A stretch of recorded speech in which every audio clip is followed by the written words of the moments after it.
राज्य के नीति निर्देशक तत्व क्यों बोलते हैं? भाई किसी भी चीज में ही उसकी डेफिनेशन छुपी हुई है ना? क्यों बोलते हैं बताइए? राज्य को इसका रूल बनाने के लिए पालन करने के लिए निर्देश दिया गया है। Very good. एकदम जैसे मूल अधिकार को लागू ही करना ऐसा नहीं है, वो अपने हिसाब से उसको नहीं, वो तो बात बाद में आएगी, अभी तो जस्ट डेफिनेशन की बात हमने की। पहली लाइन आपने सही की कही कि देखिए राज्य के नीति निर्देशक तत्व, इंग्लिश में इसको बोलते हैं directive principles of states apostrophe S, states policy, यानी स्टेट की पॉलिसी में, किसमें बेटा? स्टेट की पॉलिसी में, यानी राज्य के नीति निर्माण में, राज्य के नीति निर्माण में, स्टेट की पॉलिसी मेकिंग में जो भी सरकार हमारे लिए योजनाएं बनाती हैं, इन योजनाओं के लिए जो डायरेक्टिव्स हैं, जो डायरेक्शन देते हैं, जो निर्देश देते हैं, वही क्या कहलाते हैं? राज्य के नीति निर्देशक तत्व। मेरी बात समझ में आई? कहने का मतलब यह है कि इन्हीं के अनुसार सरकार क्या बनाती है?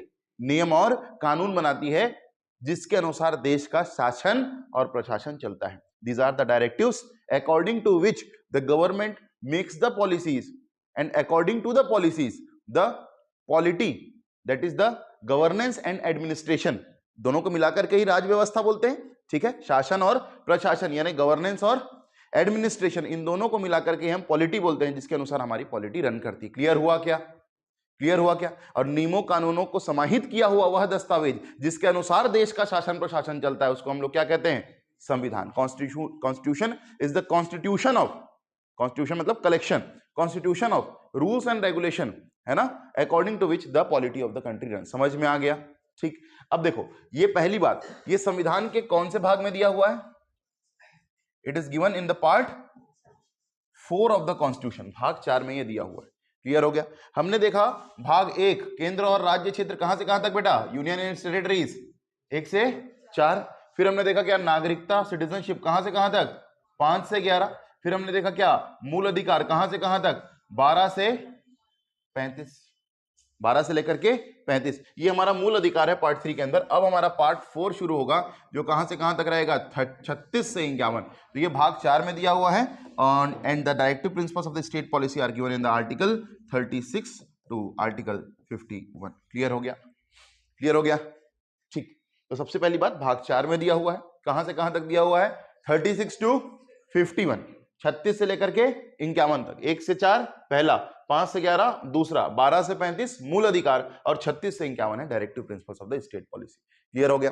चलिए अब हम लोग देखते हैं कि सबसे पहला प्रश्न और सबसे पहला आर्टिकल कौन सा है?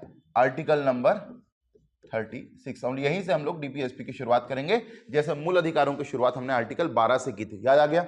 अब मुझे ये बताओ आर्टिकल 12 में क्या था? आर्टिकल 12 में क्या था? राज्य की परिभाषा, डेफिनेशन ऑफ स्टेट, की राज्य क्या होता है। अरे भाई यहां तो साफ साफ लिखा हुआ है राज्य, तो यहां पर राज्य की परिभाषा नहीं दोगे क्या? वहां तो नहीं लिखा था स्टेट, तो भी हमने स्टेट की परिभाषा दी थी। क्यों? क्योंकि आर्टिकल 13 क्या कहता है? राज्य भी मूल अधिकारों को छीन नहीं सकता। Even the state, even the government, state मतलब government, even the government can not take away और abridge the fundamental rights. Abridge मतलब ब्रिज तोड़ देना। समझ में आ गई मेरी बात? तो यहां पर भी स्टेट की डेफिनेशन देंगे, यानी राज्य की परिभाषा देंगे, और किसमें देंगे? आर्टिकल 36 में। और एकदम सिंपल लिखा हुआ है आर्टिकल 36 में, इस अनुच्छेद में राज्य की परिभाषा वही होगी जो भाग 3 के अनुच्छेद 12 में वर्णित है। सेम टू सेम क्या लिखा है कि इन this article the definition of state will be same as mentioned in the article 12 of part 3। आ रही मेरी बात समझ में? हाँ, क्लियर हुआ? इस अनुच्छेद में राज्य की परिभाषा वही होगी। In this article the definition of the state will be same as given in the article 12 of part 3। इस अनुच्छेद में राज्य की परिभाषा वही होगी जो भाग 3 के अनुच्छेद 12 में होगी। और फिर हम लोगों को एक बार भाग 12 में, भाग 3 के भाग अनुच्छेद 12 में जाना पड़ेगा। क्या कहता है बेटा आर्टिकल 12? बताओ, बताइए आर्टिकल 12 डेफिनेशन ऑफ स्टेट। पहली बात, स्टेट में क्या आएगा राज्य की परिभाषा में? केंद्र सरकार यानी सेंट्रल गवर्नमेंट। दूसरा बेटा स्टेट गवर्नमेंट राज्य सरकार, और इसके अंदर जो भी आएगा यानी शासन और प्रशासन, गवर्नेंस एंड एडमिनिस्ट्रेशन, चाहे वो प्रशासनिक अधिकारी हो चाहे नेता मंत्री हो, सब किसके डेफिनेशन के अंदर आएंगे? स्टेट की डेफिनेशन के अंदर। और कोई भी आपसे आपके मूल अधिकार छीन नहीं सकता। समझ में आ गया? Nobody can take away your fundamental rights whoever comes under the definition of the state. समझ में आया क्या? क्लियर हुआ कि नहीं हुआ? ठीक, तो इस अनुच्छेद में मतलब राज्य की परिभाषा क्या हो जाएगी? सेंट्रल गवर्नमेंट हो जाएगा, फिर state government and any body. Any body, body मतलब इंडिविजुअल भी है और इंस्टीट्यूशन भी है ना? एनी बॉडी यानी इंडिविजुअल या इंस्टीट्यूशन, व्यक्तिगत या संस्थानिक। ठीक है, बता चुका हूं मैं। एनी बॉडी, कोई भी, चाहे वो इंडिविजुअल हो चाहे वो इंस्टीट्यूशन हो, कोई भी हो जो सेंट्रल गवर्नमेंट और स्टेट गवर्नमेंट के अंदर आ रहा है, यानी पंचायती राज और नगरीय निकाय भी आएगा। अरे आएगा कि नहीं आएगा? है ना? सारा शासन यानी सारे नेता आएंगे, सारे मंत्रालय आएंगे, सारे प्रशासनिक अधिकारी इसके अंदर आएंगे। क्लियर हुआ कि नहीं हुआ? सारे सरकारी कर्मचारी आएंगे कि नहीं आएंगे? सब लोग आएंगे। किसकी डेफिनेशन के अंदर? स्टेट की डेफिनेशन के अंदर। तो 36 में क्या लिखा हुआ है? इस अनुच्छेद में राज्य की परिभाषा वही होगी जो भाग 13 के 3 के अनुच्छेद 12 में वर्णित। प्रीलिम्स में कैसे क्वेश्चन पूछता है? प्रीलिम्स में अनुच्छेद 36 में राज्य की परिभाषा कौन से अनुच्छेद के अनुसार दी गई है? 11, 12, 13, 14। समझ में आ गया? क्लियर हुआ? ठीक, चलो आगे बढ़ते हैं। और 36 के बाद हम लोग चलते हैं आर्टिकल 37 में। मैंने आपको एक मूल अधिकार पढ़ाते समय एक चीज बताई थी बेटा, फंडामेंटल राइट्स आर जस्टिसिएबल या इनफोर्सेबल। यानी मूल अधिकार क्या है बेटा? वाद योग्य या प्रवर्तनीय। समझ में आ गया? मूल अधिकार क्या है? वाद योग्य प्रवर्तनीय। क्वेश्चन आता है बहुत ज्यादा इससे, याद रखना पूरे संविधान में। क्या बोला मैंने? पूरे संविधान में, in the whole constitution only one thing is justiciable, only one thing is enforceable and that is fundamental rights. उसके अलावा कोई भी वाद योग्य नहीं, उसके अलावा कोई भी न्याय योग्य नहीं, उसके अलावा कोई भी प्रवर्तनीय नहीं है। वाद योग्य का मतलब यह है कि आप जाकर के न्यायालय में वाद विवाद कर सकते हो। समझ में आ गया? तो मूल अधिकार वाद योग्य है, मतलब इसको न्यायालय में आप ले जा सकते हो कि यदि आपके मूल अधिकार छीने जाते हैं, you can go directly to the supreme court. और डॉक्टर सुप्रीम कोर्ट 5 प्रकार की दवाई जारी करता है जो भैया बताएंगे। बताइए सर। पहला हेबियस कॉर्पस, हिंदी में क्या मतलब है इसका? बंदी प्रत्यक्षीकरण। दूसरा यानी कहने का मतलब यह है कि यदि किसी को बंदी बना करके रखा जाता है, और मैंने आपको बताया था आर्टिकल 22 24 घंटे से ज्यादा किसी को गिरफ्तार नहीं रख सकते, और यदि उस स्थिति में रखा जाता है तो किसी सरकारी अधिकारी के द्वारा या इवन कोई प्राइवेट व्यक्ति भी है तो उसको भी जारी कर सकती है। कौन? गवर्नमेंट। समझ में आया? तो राज्य की परिभाषा के अंदर कभी कभी प्राइवेट संस्थाएं भी आएंगी, जैसे आर्टिकल नंबर 22 बंदी प्रत्यक्षीकरण। दूसरा क्या है सर? मैंडामस यानी परमादेश। परमादेश का मतलब यदि आप सरकारी अधिकारी हो या आप स्टेट की डेफिनेशन राज्य की परिभाषा के अंतर्गत आते हो और आपके द्वारा किया कोई कार्य ऐसा है, जिसके आपके द्वारा दिया गया कोई आदेश ऐसा है जिससे किसी के मूल अधिकारों का क्या होता है? हनन होता है, तो तत्काल प्रभाव से आपके विरुद्ध परमादेश का आदेश जारी किया जाएगा डॉक्टर सुप्रीम कोर्ट के द्वारा। तीसरी दवाई प्रोहिबिशन। प्रोहिबिशन मतलब प्रतिषेध। मान लीजिए कि आप अपने क्षेत्राधिकार का हनन कर रहे हैं। फॉर एग्जांपल आप एसडीएम बिलासपुर हैं और आप जहां पर डिसीजन दे रहे हैं किसी जमीन का, वो एसडीएम मस्तूरी के किस में आती है? क्षेत्राधिकार में आती है, यानी ज्यूरिसडिक्शन में आती है, तो वहां पर आपको रोका जाएगा। वही मान लीजिए हाई कोर्ट बिलासपुर है, वो एक ऐसा डिसीजन दे रहा है जो हाई कोर्ट जबलपुर के एरिया में आता है, तो वहां पर रोकने का काम करेगा कौन? Supreme court. समझ में आ गया? क्षेत्राधिकार हनन से रोक। चौथा क्या है सर? सर्शियोरारी मतलब, इसका मतलब क्या होता है? पूर्णतया सूचित करो। मान लो हाई कोर्ट ने किसी को फांसी की सजा सुना दी, ये सिर्फ याद रखना सर्शियोरारी सिर्फ और सिर्फ किसके लिए जारी किया जा सकता है? बताया था मैंने, जुडिशियल बॉडीज के लिए। ये क्वाजी जुडिशियल बॉडीज के लिए भी जारी किया जा सकता है। कौन सा? प्रोहिबिशन। तो प्रोहिबिशन क्वाजी जुडिशियल मतलब अर्ध न्यायिक संस्थाओं के लिए भी जारी किया जा सकता है, मतलब एक एसडीएम एक तहसीलदार के लिए भी जारी किया जा सकता है। लेकिन यहां पर सिर्फ और सिर्फ, क्योंकि आप देखना एसडीएम या तहसीलदार जब घूमता है तो उसकी गाड़ी में लिखाया रहता है न्यायिक मजिस्ट्रेट, देखा है कि नहीं? अरे देखा है कि नहीं? तो आप लोगों के पास में अर्ध न्यायिक पावर होती है। अर्ध न्यायिक का मतलब क्या है? आप क्रिमिनल मामलों में सजा नहीं सुना सकते प्रशासनिक अधिकारी के रूप में, लेकिन किसमें सजा सुना सकते हैं? सिविल मामलों में। ठीक है, किसी ने किसी की जमीन पर घर बना लिया, किसी ने किसी की जमीन पर घर बना लिया, तो आप आदेश जारी करेंगे तो जो घर बन गया रहेगा वो घर टूट जाएगा। इतना पावर होता है एक एसडीएम एक तहसीलदार के सिग्नेचर में। समझ में आया? लेकिन यदि वो आपके क्षेत्र, यदि आपके जुरिस्डिक्शन के अंदर नहीं है और आप दूसरे के जुरिस्डिक्शन के अंदर वो डिसीजन दे रहे हैं, तो आपके विरुद्ध क्या जारी किया जा सकता है? प्रोहिबिशन यानी प्रतिषेध। समझ में आ गया? फिर सर्शियोरारी मतलब उत्प्रेषण। उत्प्रेषण का मतलब क्या है बेटा? हाई कोर्ट ने कोई सजा सुना दी, हाई कोर्ट ने इनको फांसी की सजा सुना दी। क्या सुना दी? फांसी की सजा। तो ये सुप्रीम कोर्ट जा सकते हैं कि नहीं जा सकते? अरे जा सकते हैं कि नहीं? Right to life and personal liberty इनका मूल अधिकार है कि नहीं? Right to life and personal liberty article number 21। तो हाई कोर्ट जब ये डिसीजन देता है तो सुप्रीम कोर्ट ये जाएंगे, और सुप्रीम कोर्ट क्या कहता है? सुप्रीम कोर्ट कहता है कि देखते हैं, पूरे केस को अच्छे से स्टडी करते हैं और उसके बाद ही हम क्या दे पाएंगे? कोई डिसीजन दे पाएंगे। तो वो हाई कोर्ट को एक रिट जारी करेगा। कौन सी? उत्प्रेषण। क्या बोलेगा? सर्शियोरारी के अंदर मुझे पूर्णतया सूचित करो, टू इन्फॉर्म फुल्ली, सभी चीजों के बारे में, इस केस के बारे में, कैसे इसको फांसी की सजा सुनाई गई। हम भी इस पर अपील करना चाहते हैं क्योंकि ये इसका क्या है? फंडामेंटल राइट है। समझ में आ गया? लास्ट क्या बेटा? को वारंट मतलब अधिकार परीक्षा। किस अधिकार से? अभी पेपर में मैंने कल पढ़ा कि 2 शिक्षकों, सरकारी नौकरी वालों को निलंबित कर दिया गया। निलंबित मतलब, निलंबित तो सस्पेंड होता है, पूरा बर्खास्त कर दिया गया, मतलब उनकी पूरी सर्विस को क्या कर दिया गया? एंड कर दिया गया। क्यों?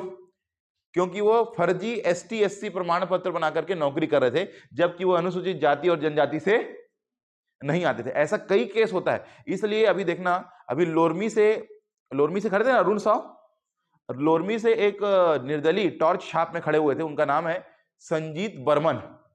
नाम सुना आपने? संजीत बर्मन।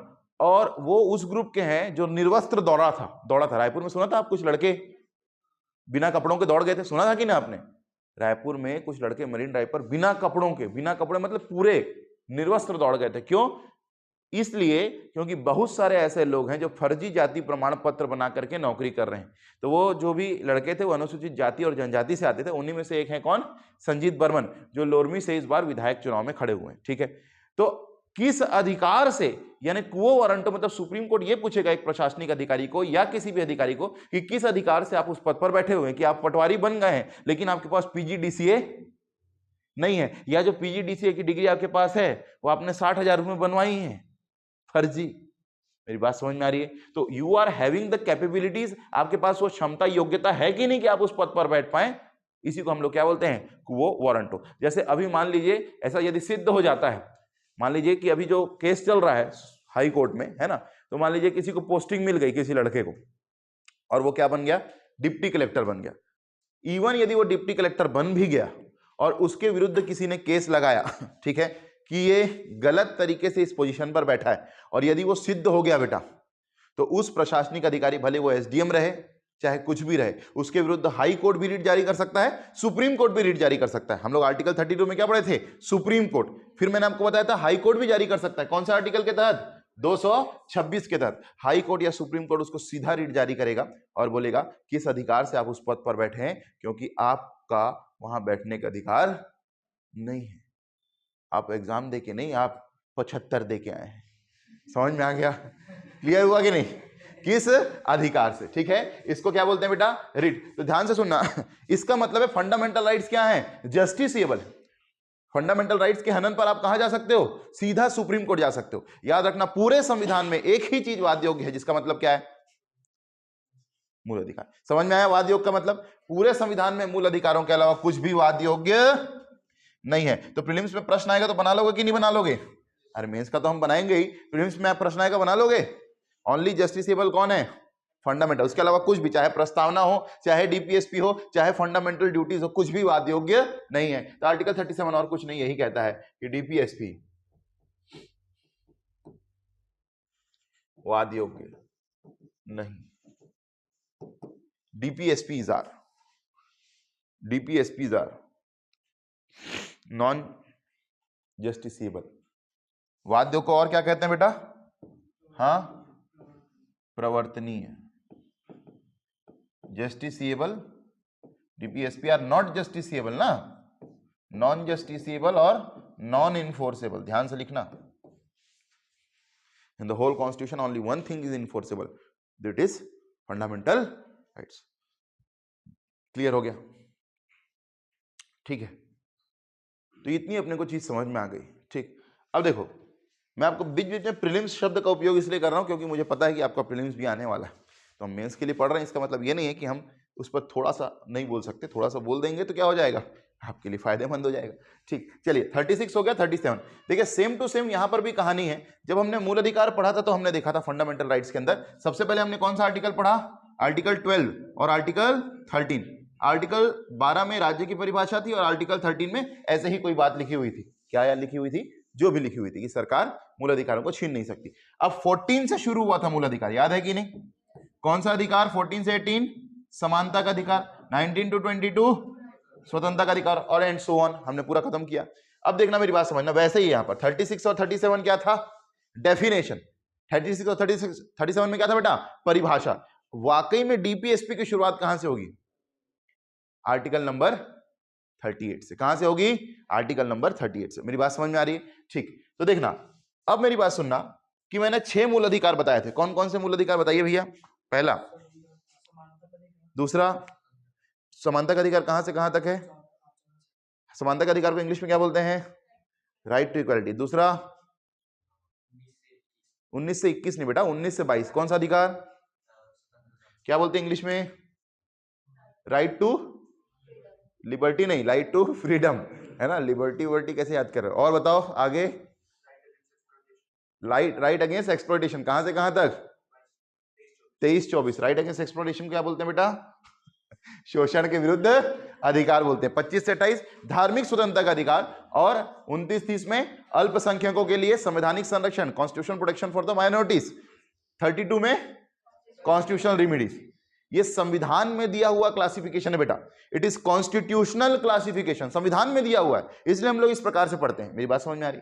लेकिन याद रखना डीपीएसपी का कोई भी वर्गीकरण, कोई भी क्लासिफिकेशन कॉन्स्टिट्यूशन में नहीं किया गया है। साफ साफ लिखा हुआ 36 से लेकर के 51। समझ में आया? डीपीएसपी का कोई भी कॉन्स्टिट्यूशनल क्लासिफिकेशन नहीं है। तो लिखना डीपीएसपी का कोई संवैधानिक वर्गीकरण नहीं है। DPSPs do not have any constitutional classification.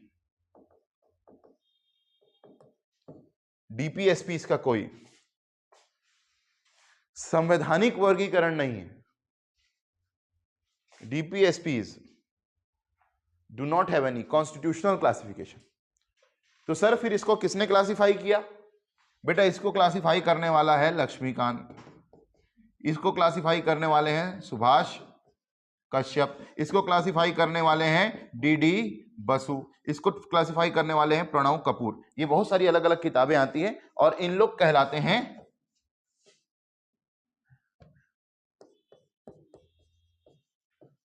Academicians. क्या कहलाते हैं? ये अकादमिक लोग हैं, है ना? अकादमिक मतलब पढ़ाई लिखाई से संबंधित, शिक्षा से संबंधित, ये अकादमिक लोग हैं। क्या है? अकादमिक लोग हैं, और इन्होंने अपने अपने अनुसार क्या किया है? डीपीएसपी का वर्गीकरण किया। समझ में आया कि नहीं आया? इसलिए हम क्या कहेंगे कि इन अकादमिक लोगों ने वर्गीकरण किया है, इसलिए डीपीएसपी का कोई संवैधानिक वर्गीकरण नहीं है, कॉन्स्टिट्यूशनल क्लासिफिकेशन नहीं है, बट लेकिन इनका क्या है बेटा? अकादमिक वर्गीकरण किया गया है। क्या किया गया है? अकादमिक, ऐसा लिखना, अकादमिक वर्गीकरण, but they have academic classification. समझ में आ गया? समझ में आएगी नहीं है? यानी सीधी सी बात है कि हमको हर किताब में अलग अलग देखने को मिलेगा, हर किताब में अलग अलग देखने को मिलेगा। अब मेंस के स्तर पर दिक्कत नहीं है। क्यों नहीं है मेंस के स्तर पर दिक्कत? क्योंकि यदि मेंस के स्तर पर आपको लिखने आता है कि डीपीएसपीस क्या है, तो आप अपने हिसाब से वर्गीकरण करके लिख सकते हैं, आपने जिस भी किताब से पढ़ा है। हालांकि कोई किताब पढ़ने की आपको जरूरत नहीं, यदि आप यहां पर ध्यान से देख रहे हैं तो। मेरी बात समझ में आ रही? लेकिन मुद्दा यह है कि यदि प्रीलिम्स में आ गया तो सर फिर अलग अलग क्लासिफिकेशन है, किसी ने कुछ और बताया, किसी ने कुछ और, तो फिर क्या होगा? देखिए एक चीज कॉमन है सबके क्लासिफिकेशन में, वो है गांधीयन प्रिंसिपल्स, यानी गांधीवादी तत्व। क्या कॉमन है? गांधीयन प्रिंसिपल्स यानी गांधीवादी तत्व, ये सब में कॉमन है। इसलिए यदि प्रीलिम्स में क्वेश्चन आपसे पूछता है तो कहां से पूछेगा? गांधीवादी से पूछेगा। मतलब इनमें से कौन सा गांधीवादी डीपीएसपी है, out of the following which is Gandhian DPSP. Otherwise यदि पूछेगा क्वेश्चन तो सीधा आर्टिकल वाइज पूछेगा। समझ में आया कि नहीं आया? तो प्रीलिम्स के स्तर पर कोई टेंशन नहीं, मेंस के स्तर पर कोई टेंशन नहीं। मेरी बात समझ में आई कि नहीं आई? यहां पर संवैधानिक वर्गीकरण है क्या बेटा? मतलब क्या है बेटा, बताओ संवैधानिक वर्गीकरण का मतलब क्या है?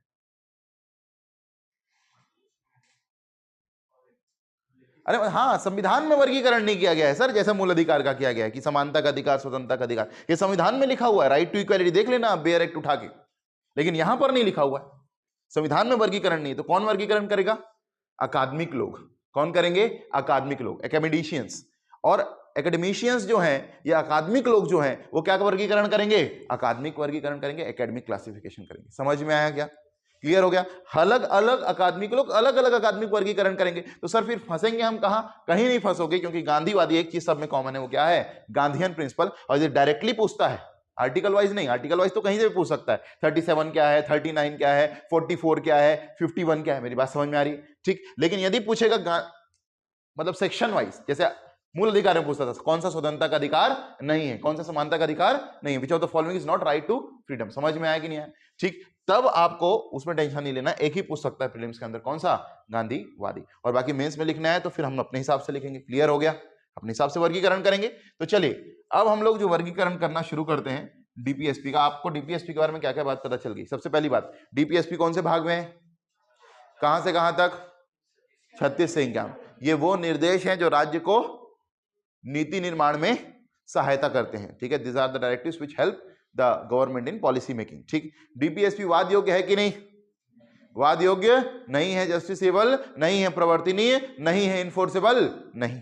समझ में आ गया? 36 और 37 में क्या है? परिभाषा है, डेफिनेशन है। शुरू कहां से होगी कहानी? 38 से, और 38 से लेकर कहां तक जाएगी? 51 तक जाएगी। लेकिन इसका कोई क्लासिफिकेशन किया गया है क्या कॉन्स्टिट्यूशन में? नहीं किया गया। तो कैसा क्लासिफिकेशन है? अकादमिक वर्गीकरण है, एकेडमिक क्लासिफिकेशन है। समझ में आ गया? ठीक। तो चलिए अब हम लोग डीपीएसपी को क्लासिफाई करना शुरू करते हैं। आपको सारी चीजें क्लास में ही याद हो जाएंगी, इतनी मेरी गारंटी, यदि आप ध्यान से क्लास में बैठते हैं तो। डीपीएसपी, सबसे बड़ी बात कि डीपीएसपी को हम लोग अब क्लासिफाई करना शुरू करेंगे। पहला, DPSP based on socio economic justice. DPSP based on socio economic justice, सामाजिक आर्थिक न्याय पर आधारित। DPSP based on socio economic justice. Clear हो गया? DPSP based on socio economic justice, सामाजिक आर्थिक न्याय पर आधारित डीपीएसपी। समझ में आ गया है ना? तो सीधा आप ऐसे लिखें, based on socio economic justice. ठीक है। दूसरा है DPSP based on Gandhian principles, यानी गांधीवादी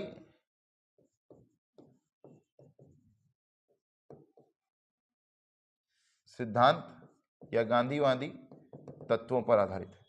DPSP based on Gandhian principles. बेटा कौन से प्रिंसिपल्स? गांधीयन प्रिंसिपल्स, गांधीवादी सिद्धांत या तत्वों पर आधारित। क्लियर हो गया? तीसरा है DPSP based on international relations, अंतरराष्ट्रीय संबंधों पर आधारित। DPSP based on international relations, अंतरराष्ट्रीय संबंधों पर आधारित। ठीक है। और अंतिम में विविध, जो बच गया उसको हम लोग विविध में डालेंगे, मिसलेनियस, है ना? मिसलेनियस जो बच गया किसमें डालेंगे? मिसलेनियस। ये वर्गीकरण किया गया है 4 आधारों पर: सामाजिक आर्थिक न्याय पर आधारित, गांधीवादी सिद्धांत और तत्वों पर आधारित, अंतरराष्ट्रीय संबंधों पर आधारित और विविध। क्लियर हो गया? हाँ, लक्ष्मीकांत से मत मिला लेना, नहीं मिलेगा। समझ में आ गया? क्लियर हो गया?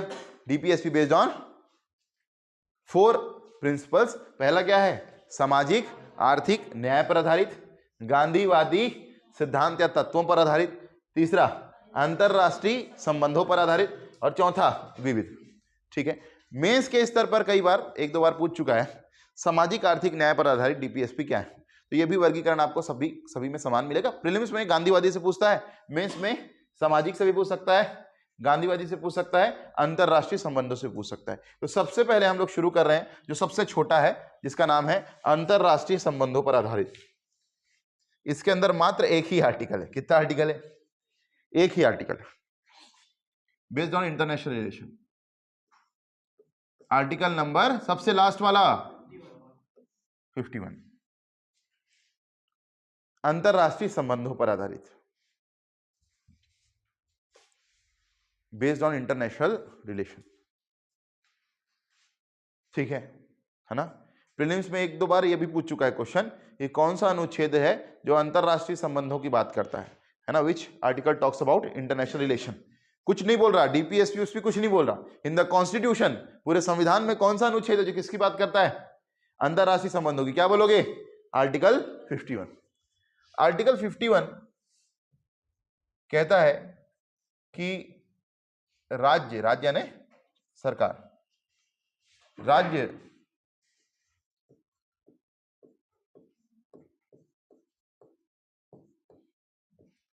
अंतरराष्ट्रीय शांति और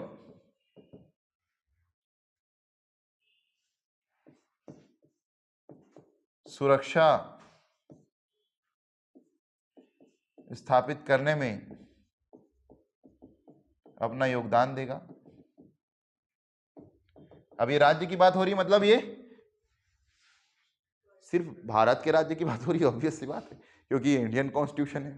ठीक है, किसी भी देश को नहीं समझ लेना है, ये हम भारत की बात कर रहे हैं। सबका अपने अपने कॉन्स्टिट्यूशन में लिखा होगा, state will give its contribution, state will give its contribution in establishing international peace and security,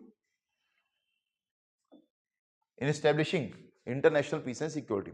State will give its contribution in establishing international peace and security. Clear हो गया? राज्य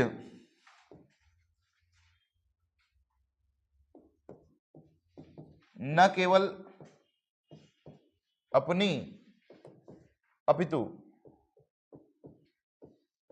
दूसरे राज्यों, और राज्यों का मतलब यहां पर क्या है? दूसरे देश। पॉलिटी में स्टेट का मतलब देश होता है। पॉलिटी में स्टेट का मतलब क्या होता है? देश। सर तो हम लोग को कब समझना है राज्य की बात हो रही है? जब वो बोलेगा स्टेट गवर्नमेंट। जब वो बोलते राज्य सरकार, तो आपको समझना है किसकी बात हो रही है? किसी पर्टिकुलर राज्य की बात हो रही है। और यदि वो स्टेट बोले तो क्या समझना है? पूरे देश की बात हो रही। समझ में आ गया? अलग से दिया रहेगा राज्य सरकार। कौन से अनुच्छेद में दिया, कौन से भाग में दिया बेटा? उस दिन 22 पार्ट्स बताए थे मैंने आपको, 22 पार्ट्स का नाम बताया था। कौन से पार्ट में बेटा? पार्ट 3 में तो मूल अधिकार है बेटा, फंडामेंटल राइट। देखो पार्ट 1 क्या कहता है? Union and it's territories. इसमें तो सब आ गया ना, स्टेट भी आ गया, यूनियन टेरिटरीज भी आ गई। ये नहीं होगा, मैं कह रहा हूं डेडिकेटेड, जिसके लिए डेडिकेटेड स्टेट गवर्नमेंट के लिए। सेकंड में क्या है? नागरिकता, सिटीजनशिप। तीसरे में क्या है? मूल अधिकार, फंडामेंटल राइट। चौथे में डीपीएसपी। 4A fundamental duties.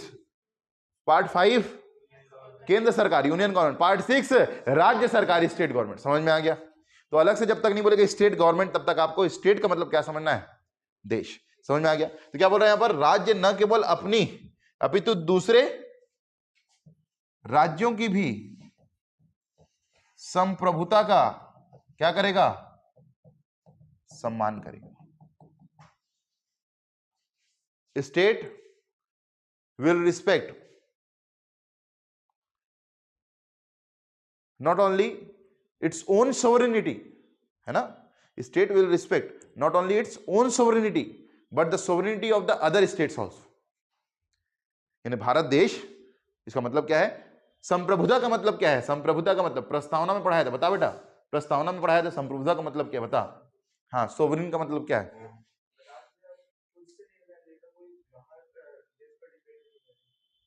हाँ, बाहर देश पर डिपेंड नहीं रहेगा, मतलब खुद से निर्णय। बाहर देश पर क्यों डिपेंड रहेंगे हम लोग? भिखारी थोड़ी पाकिस्तान की तरह। राज्य अपने आंतरिक और बाह्य निर्णय स्वयं लेगा। We are independent to take our internal and external decision. कि वर्ल्ड कप फाइनल कहां होगा? नरेंद्र मोदी स्टेडियम में। भले ही वहां की पिच खराब है, क्योंकि इंटरनेशनल लेवल पर नाम जाएगा। वानखेड़े अच्छा स्टेडियम नहीं है, ईडन गार्डन है हमारे पास, वो अच्छा स्टेडियम नहीं है। नरेंद्र मोदी स्टेडियम में कराएंगे। कहां कराएंगे? नरेंद्र मोदी स्टेडियम में, फ्लैट पिच। समझ में आ गया? आ रही मेरी बात समझ में? ठीक है, तो अपने आंतरिक निर्णय हम स्वयं लेते हैं। बाह्य निर्णय, पाकिस्तान के ऊपर सर्जिकल स्ट्राइक करना है, पूछ करेंगे क्या रशिया से? पूछ के करेंगे क्या रशिया से? रशिया हमारा मित्र है, रशिया हमारा मित्र है, हम उसका सहयोग करते हैं जैसे वो हमारा सहयोग करता है। उसने यूक्रेन को ठोका, हमने सपोर्ट किया। क्यों? क्योंकि जब हमने पाकिस्तान को ठोका था तो उसने हमारा सपोर्ट किया था। समझ में आया? दोस्ती दोस्ती बना के रखना पड़ेगा। और अफगानिस्तान तो हमारा दोस्त है ही, क्योंकि दुश्मन का दुश्मन क्या होता है? दोस्त होता है। इसलिए हिंदी अफगानी भाई भाई, हिंदी पाकिस्तानी भाई भाई नहीं। इससे ज्यादा मजा तो यार भारत पाकिस्तान के मैच में आया था कल वाले। अरे है कि नहीं? ठीक, पूरा संडे खराब हो गया। पूरा दिमाग तो खराब हुआ ही हुआ। संडे खराब हुआ, मतलब मैं इतना शरीफ आदमी हूं, मेरे भी मन में आ गया था कि आज प्रोजेक्टर तो आज। फिर मैं बोला इसमें प्रोजेक्टर वाले की क्या गलती है ना? जिसकी गलती है उसका तो हम कुछ कर नहीं सकते। ठीक, राज्य अंतरराष्ट्रीय शांति और सुरक्षा स्थापित करने में अपना योगदान देगा। State will give its contribution in establishing international peace and security. राज्य न केवल अपनी अपितु दूसरे राज्यों की संप्रभुता का भी सम्मान करेगा, तब तक जब तक वो हमारी संप्रभुता का सम्मान कर रहे हैं। पाकिस्तान की संप्रभुता का भी सम्मान। We respect the sovereignty of Pakistan also till Pakistan is respecting our sovereignty. यदि वो उरी हमला करेगा तो हम घुस के मारेंगे बेटा। हम क्या करेंगे? घुस के मारेंगे। समझ में आई मेरी बात? क्लियर हुआ कि नहीं हुआ? ठीक, तो राज्य न केवल अपनी अपितु दूसरे राज्यों की संप्रभुता का भी सम्मान करेगा, और राज्य अंतरराष्ट्रीय शांति और सुरक्षा स्थापित करने में अपना योगदान देगा। State will give its contribution in establishing international peace and security. Clear हुआ कि नहीं हुआ? आर्टिकल नंबर 51 ये अंतरराष्ट्रीय संबंधों पर आधारित सिर्फ और सिर्फ एक आर्टिकल है। कौन सा आर्टिकल बताया मैंने? Article number 51। क्लियर हो गया यहां तक? एक तो कंप्लीट हो गया। कितना आसान देखो। अब हम लोग आते हैं किस पर? सामाजिक आर्थिक न्याय पर आधारित। किस पर आते हैं बेटा? सामाजिक आर्थिक न्याय पर आधारित। लेकिन उसके पहले थोड़ा सा कुछ हो जाए। क्या हो जाए? आपको दो नंबर वाले क्वेश्चन लिखने हैं। कितने नंबर वाले? दो नंबर वाले। और 2 नंबर मतलब कितने शब्दों में लिखना होता है हम लोग को? 30 शब्दों में। और हमको कितना समय मिलता है यहां पर क्लास में लिखने के लिए? 1 मिनट और 48 सेकंड, जिसमें हम लोगों को एक 2 नंबर वाले क्वेश्चन को लिखना होता है। क्योंकि इतना ही समय मुझे कहां मिलेगा? कहां मिलेगा? मेंस में। अब हम धीरे धीरे कहते हैं, धीरे धीरे यदि आप प्रगति ना करो तो इसका कोई मतलब नहीं। हम और प्रगति करते हुए, क्योंकि हमको पता है कि एक क्वेश्चन के बाद तुरंत आदमी पेन नहीं चलाता है, 2 सेकंड 5 सेकंड रुकता है, तो उस 5 सेकंड नहीं हम 8 सेकंड रुकेंगे। और अब जो है हम 1 मिनट 40 सेकंड में अपना आंसर खत्म करेंगे। समझ में आ गया? धीरे धीरे धीरे धीरे रे मना धीरे सब कुछ होए, माली सींचे 100 घड़ा, ऋतु आए फल होए। तो धीरे धीरे हम लोगों को क्या करते जाना है? प्रोग्रेस करते जाना। इसमें स्पीड को बढ़ाना है और यही बढ़ाना है क्लास के अंदर। तो 2 नंबर वाले 30 शब्दों में 2 प्रश्न लिखेंगे आप। सबसे पहला आपका प्रश्न है कि डीपीएसपी से आप राज्य के नीति निर्देशक तत्वों से पूरा लिखेंगे, हिंदी वाले और इंग्लिश वाले भी। What do you mean by directive principles of state policy? 2 number में 30 शब्दों में। अभी लिखना शुरू नहीं करना है ना, जब बोलूंगा तब लिखना शुरू करना है। राज्य के नीति निर्देशक तत्वों से आप क्या समझते हैं? ठीक है, what do you mean by DPSP? राज्य के नीति निर्देशक तत्वों से आप क्या समझते हैं? दूसरा,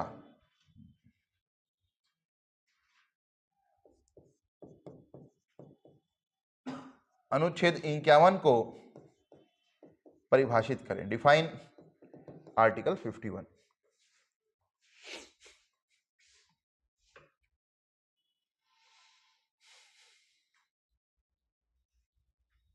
ठीक है, क्लियर हो गया?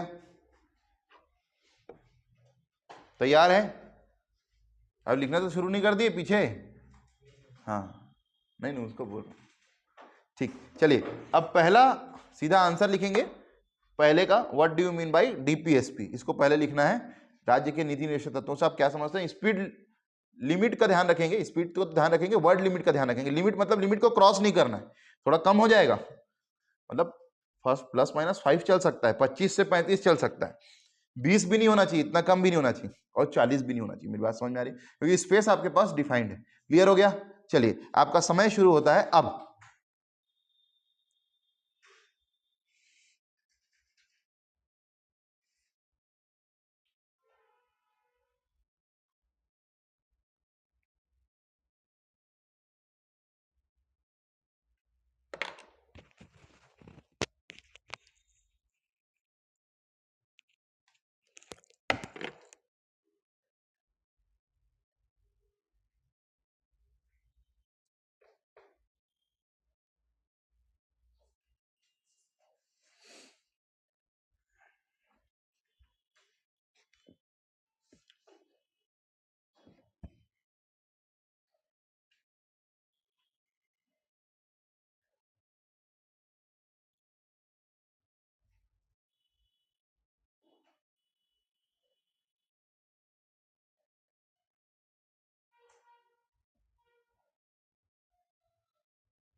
स्टॉप, एक बोल रहा हूं तो एक ही लिखना है ना?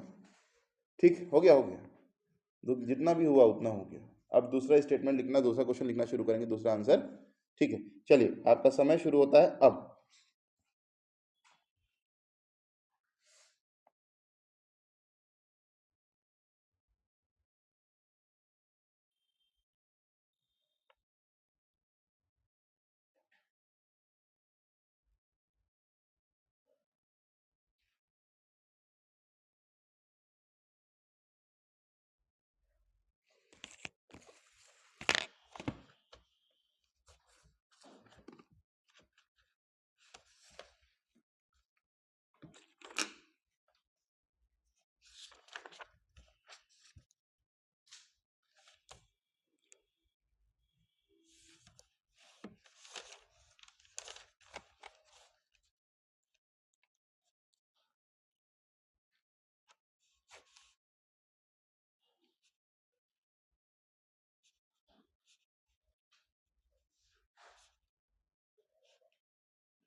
स्टॉप स्टॉप स्टॉप स्टॉप, बस बस बस, इतना ही। धीरे धीरे हम लोग को इम्प्रूव करना है ना? आप सभी को पता है कि धीरे धीरे इम्प्रूवमेंट होता ही है। पहले दिन जब आपने लिखा था तो आप में से बहुत सारे लोग नहीं लिख पाए थे, और आज आप लोग बहुत सारे लोग लिख पा रहे हैं। तो जिन लोग बहुत दिन बाद आए हैं उन लोग, आज फर्स्ट डे है, उन लोगों को आज समझ जाइए लिखावट में, तो धीरे धीरे चीज़ें आएंगी। क्लियर हो गया? तो इसको आप लोग क्लास के बाद मतलब यहीं पे आके मेरे पास चेक करा लेंगे। ठीक है, चलिए आगे बढ़ते हैं। ठीक, अब हम लोग 36 और 37 बीच में लिखते मत रहना। यस सर, मुड़े तमाशा मत करना, ठीक है? चलो अब आगे बढ़ते हैं। ये ईमानदारी आपको अपने साथ ही रखनी पड़ेगी, ठीक? मतलब ये आप ही के बेनिफिट के लिए है, कि इसमें लिख लोगे तो कुछ नहीं हो जाएगा, आप ही का नुकसान होगा, फायदा नहीं होगा। क्या होगा? नुकसान। आगे तो याद रखिए, जीवन में खुद से कंपटीशन है, किसी और से कंपटीशन करोगे तो प्रेशर आएगा। क्या आएगा? प्रेशर। और प्रेशर में आदमी परफॉर्म नहीं कर पाता है। खुद से कंपटीशन रखो। किससे रखो?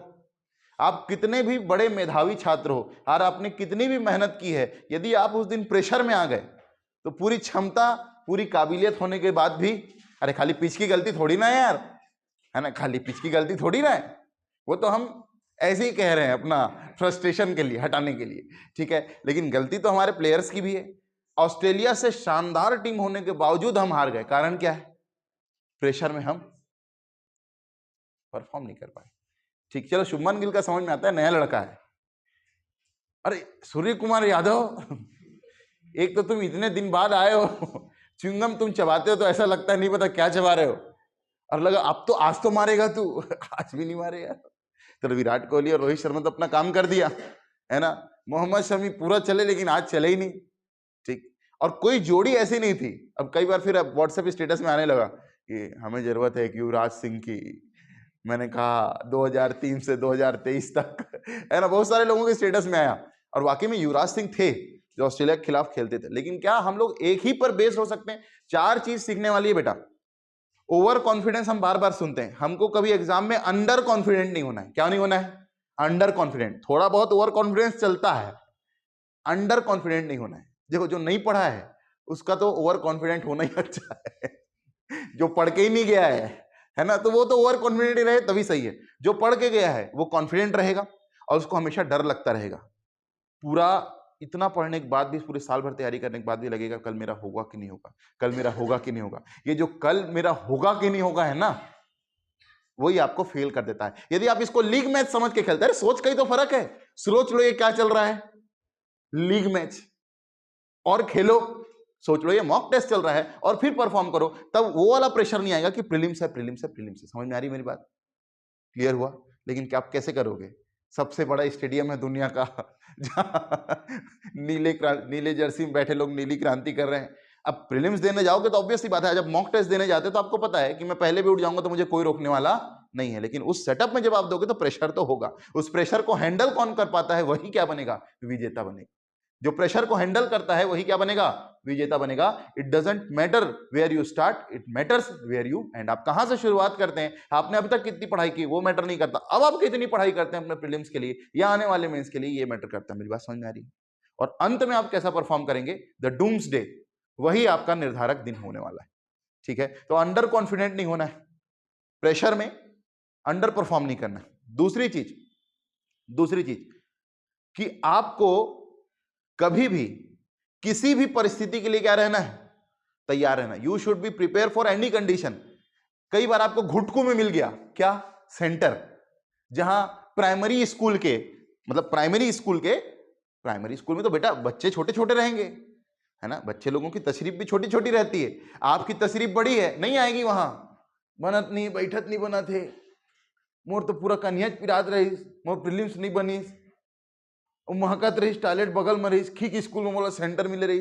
आपको ऐसे लोग मिल जाएंगे बहाने बनाते हुए। आपको चाहे जमीन में बैठ के प्रीलिम्स देना पड़े, चाहे लेट के देना पड़े, आपकी इतनी तैयारी होनी चाहिए कि मैं जहां गोला भरूंगा वही मेरा सही उत्तर होगा। किसी भी कंडीशन के लिए तैयार रहना है। पिच को दोष नहीं देना है, वो हम दे रहे हैं कि उसका राजनीतिक मैटर है, वो पॉलिटिकल मैटर है ना। पिच को दोष नहीं देना है, पिच तो कैसी भी हो सकती है, कहीं भी खेलना पड़ सकता है। और तीसरी चीज, हमेशा प्लान बी लेकर के चलना है ना। किसी 3-4 सब्जेक्ट के भरोसे नहीं रहना है कि हाँ यार यही सब्जेक्ट के भरोसे, पॉलिटी सब पढ़ के जा रहे हैं, ज्योग्राफी सब पढ़ के जा रहे हैं, मॉडर्न हिस्ट्री सब पढ़ के जा रहे हैं। करेंट अफेयर्स पढ़ना है, इकोनॉमिक सर्वे पढ़ना है, इन्वायरमेंट पढ़ना है। प्रीलिम्स के लिए बता रहा हूं, मेरी बात समझ में आ रही? तो ये जो अलग से आपके हथियार हैं, कुछ युवराज सिंह और धोनी आपको तैयार रखने पड़ेंगे। हर बार विराट कोहली और रोहित शर्मा परफॉर्म नहीं करने वाले। हर बार आपको पॉलिटी सिलेक्ट नहीं कराएगा, हर बार आपको ज्योग्राफी सिलेक्ट नहीं कराएगा, हर बार आपको मॉडर्न हिस्ट्री सिलेक्ट नहीं कराएगा, क्योंकि ये सब पढ़ के जा रहे हैं। कुछ आपको ऐसे हथियार रखने पड़ेंगे जो आपको बाकी लोगों से क्या ले जाए आगे। तो 3 चीज याद रखनी बेटा, 3 सीख हमको लेनी है। पहला, अंडर कॉन्फिडेंट नहीं होना है, प्रेशर में परफॉर्मेंस बिगड़ेगी। दूसरा, किसी भी परिस्थिति के लिए क्या रहना है? तैयार रहना है। और तीसरा, प्लान बी रेडी रखना है। प्लान बी मतलब कुछ ऐसे हथियार जो आपके हथियार यदि काम ना करें तो वहां पर वो काम आए। मेरी बात समझ में आ रही है? इन 3 चीजों को ध्यान रखेंगे तो ये भले ही हम आज ये वर्ल्ड कप हार गए, वर्ल्ड कप तो कभी भी जीत लेंगे, 2 बार वैसे जीत चुके हैं, आप अपनी जंग जरूर जीत लोगे। आ रही मेरी बात समझ? आप अपनी जंग जरूर जीतोगे, और आपके साथ न सिर्फ आप जीतोगे बल्कि आपका पूरा परिवार जीतेगा। और समाज शास्त्र में पढ़ते हो, ये व्यक्ति से ही परिवार का निर्माण होता है, परिवार से ही समाज का निर्माण होता है, और समाज से ही देश का निर्माण होता है। समझ में आ रही बात? तो जब देश की बात करनी तो कहां से शुरू करना पड़ेगा? तो व्यक्ति से शुरू करना पड़ेगा। You have to start from the individual. मेरी बात समझ में आ रही है? क्लियर हुआ कि नहीं? ठीक, तो अब हम लोग आगे बढ़ते हैं, और सामाजिक आर्थिक न्याय में जो सबसे पहला आर्टिकल आने वाला है, उस आर्टिकल का नाम क्या है? Article number 38।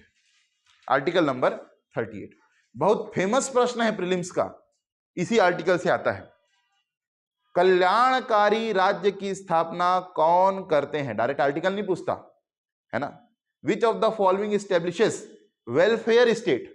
ठीक है, तो याद रखना, welfare state, fundamental rights, DPSP, fundamental duty, preamble. क्या बोलोगे? डीपीएसपी। वेलफेयर स्टेट की स्थापना कौन करता है बेटा? राज्य के नीति निर्देशक तत्व। तो ये आर्टिकल 38 कहता है, क्या कहता है? कि राज्य समाज कल्याण के लिए काम करेगा, या समाज कल्याण के लिए नीति निर्माण करेगा। और यही हमको बताता है, क्या बताता है? यही हमको बताता है कि राज्य किसकी स्थापना की बात हो रही है? कल्याणकारी राज्य की स्थापना। ऐसा राज्य बेटा, ऐसी सरकार, ऐसा देश जो किसके लिए काम कर रहा है? सोसाइटी के लिए काम कर रहा है, समाज कल्याण के लिए काम कर रहा है, वो क्या हो जाएगा?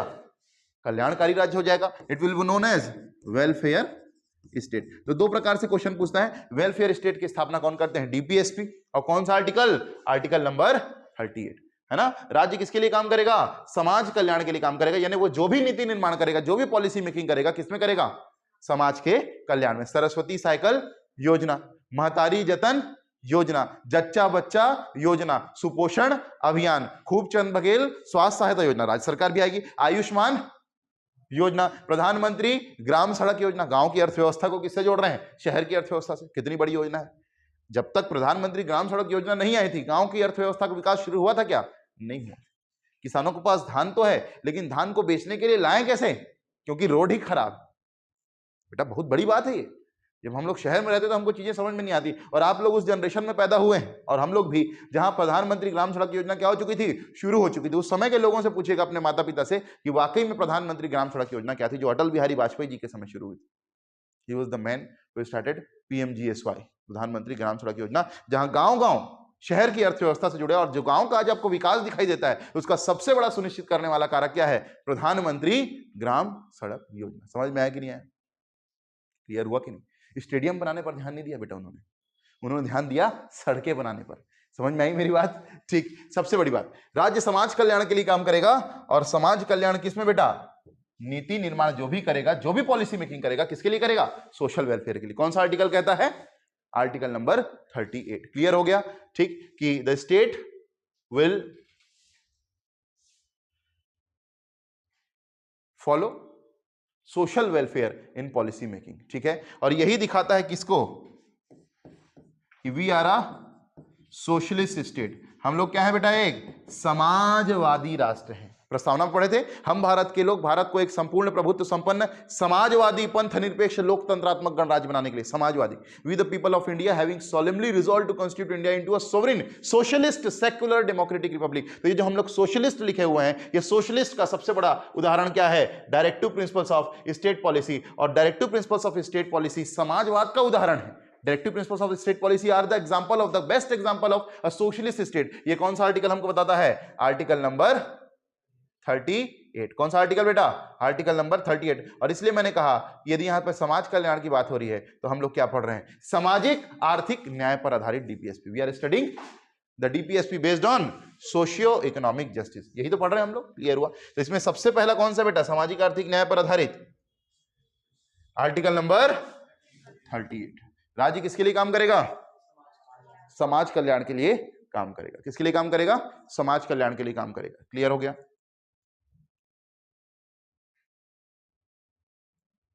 और यदि राज्य समाज कल्याण के लिए काम करेगा तो ये कैसे सुनिश्चित होगा? और आय की असमानता को क्या करने का प्रयास करेगा? दूर करने का प्रयास करेगा। And will try to reduce, the state will work for social welfare, yeah, the state will follow social welfare in policy making and will try to reduce the income inequality, और आय की असमानता को दूर करने का क्या करेगा? प्रयास करेगा। राज्य समाज कल्याण के लिए काम करेगा और आय की असमानता को दूर करने का प्रयास करेगा। State will work for social welfare and will try to reduce the income inequality, आय की असमानता। समझ में आ गया? ठीक है, इनकम इनइक्वालिटी। भाई हमारे बीच में यदि आय की असमानता होगी तो कैसे हमारा विकास सुनिश्चित हो सकेगा? ठीक है, अमीर और अमीर होता जा रहा है, गरीब और गरीब, पढ़ते हो अर्थव्यवस्था में, ठीक है, जब अर्थव्यवस्था में हमने पढ़ा अमीर और अमीर हो रहा है, गरीब और गरीब, यानी उनके बीच की दूरी बढ़ते जा रही है, जिसको हम लोग लॉरेंस कर्व से देखते हैं। किससे देखते हैं? लॉरेंस कर्व से देखते हैं। तो ये लॉरेंस कर्व में गिनी गुणांक जीरो से किसकी ओर बढ़ता जा रहा है? 1 की ओर बढ़ता जा रहा है। तो इसको 1 से किसकी ओर खींच के लाना है? 0 की ओर। और आर्टिकल 38 इसका पालन करता है, आय की समानता को दूर करने का प्रयास। समझ में आ गया? क्लियर हुआ कि नहीं हुआ? ठीक। इसके बाद आर्टिकल नंबर 39, सामाजिक आर्थिक न्याय हम लोग पढ़ रहे हैं। याद रखना, ऐसा नहीं है कि 38 के बाद 39 आएगा, उसके बाद 40 आएगा, ऐसा नहीं, क्योंकि ये कोई कॉन्स्टिट्यूशनल क्लासिफिकेशन नहीं कि 14 से 18 समानता का अधिकार, 19 से 22 स्वतंत्रता का अधिकार। जो जो आर्टिकल्स को पढ़ के ऐसा लगता है कि ये समाज कल्याण सुनिश्चित कर सकते हैं, you will read the articles, the academicians have read the articles. In the articles which they have felt that they can work for socio-economic justice, they have put in socio-economic justice. जिनमें लगता है कि गांधीवादी तथ्य उनको Gandhian में रख दिया गया। मेरी बात समझ में आ रही? ठीक। तो 38 के बाद 39 आ रहा है, ये कोइंसिडेंस है। समझ में आया? ऐसा नहीं है कि इसके बाद 40 भी आएगा। क्लियर हो गया?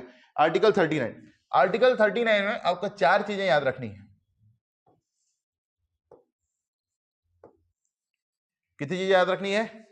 4 चीजें। और इसके पहले 4 चीजें मतलब ए, बी, सी और डी।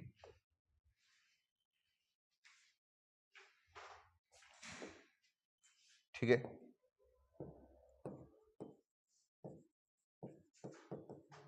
जीविकोपार्जन, संसाधन, याद रखने का तरीका, संकेंद्रण और वेतन। क्या बोला? जीविकोपार्जन, लाइवलीहुड। दूसरा क्या है? संसाधन। ये याद रखने का तरीका है, ट्रिक। संसाधन यानी रिसोर्सेस, संकेंद्रण यानी एक्यूमुलेशन, संकेंद्रण यानी एक्यूमुलेशन, और वेतन यानी पे, पे। ठीक है, ये सैलरी।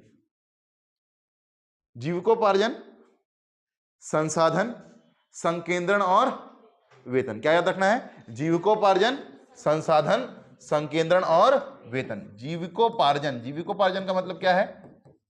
लाइवलीहुड, यानी जीविका के लिए, आजीविका के लिए, पेट पालने के लिए। ठीक है। संसाधन, देश के पास में क्या है? बहुत सारे संसाधन है जिसको वो क्या करता है? वितरित करता है, जिसको वो डिस्ट्रीब्यूट करता है रिसोर्सेज को, उसी काम भी है। संकेंद्रण मतलब एक्यूमुलेशन। ठीक है। वेतन मतलब सैलरी। अब समझना 39A क्या कहता है? 39A कहता है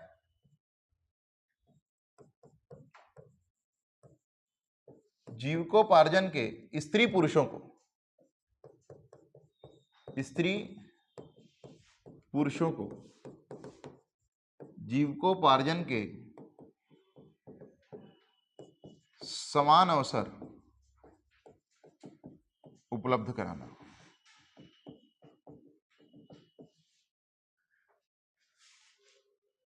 Providing equal opportunities for livelihood to the males and females.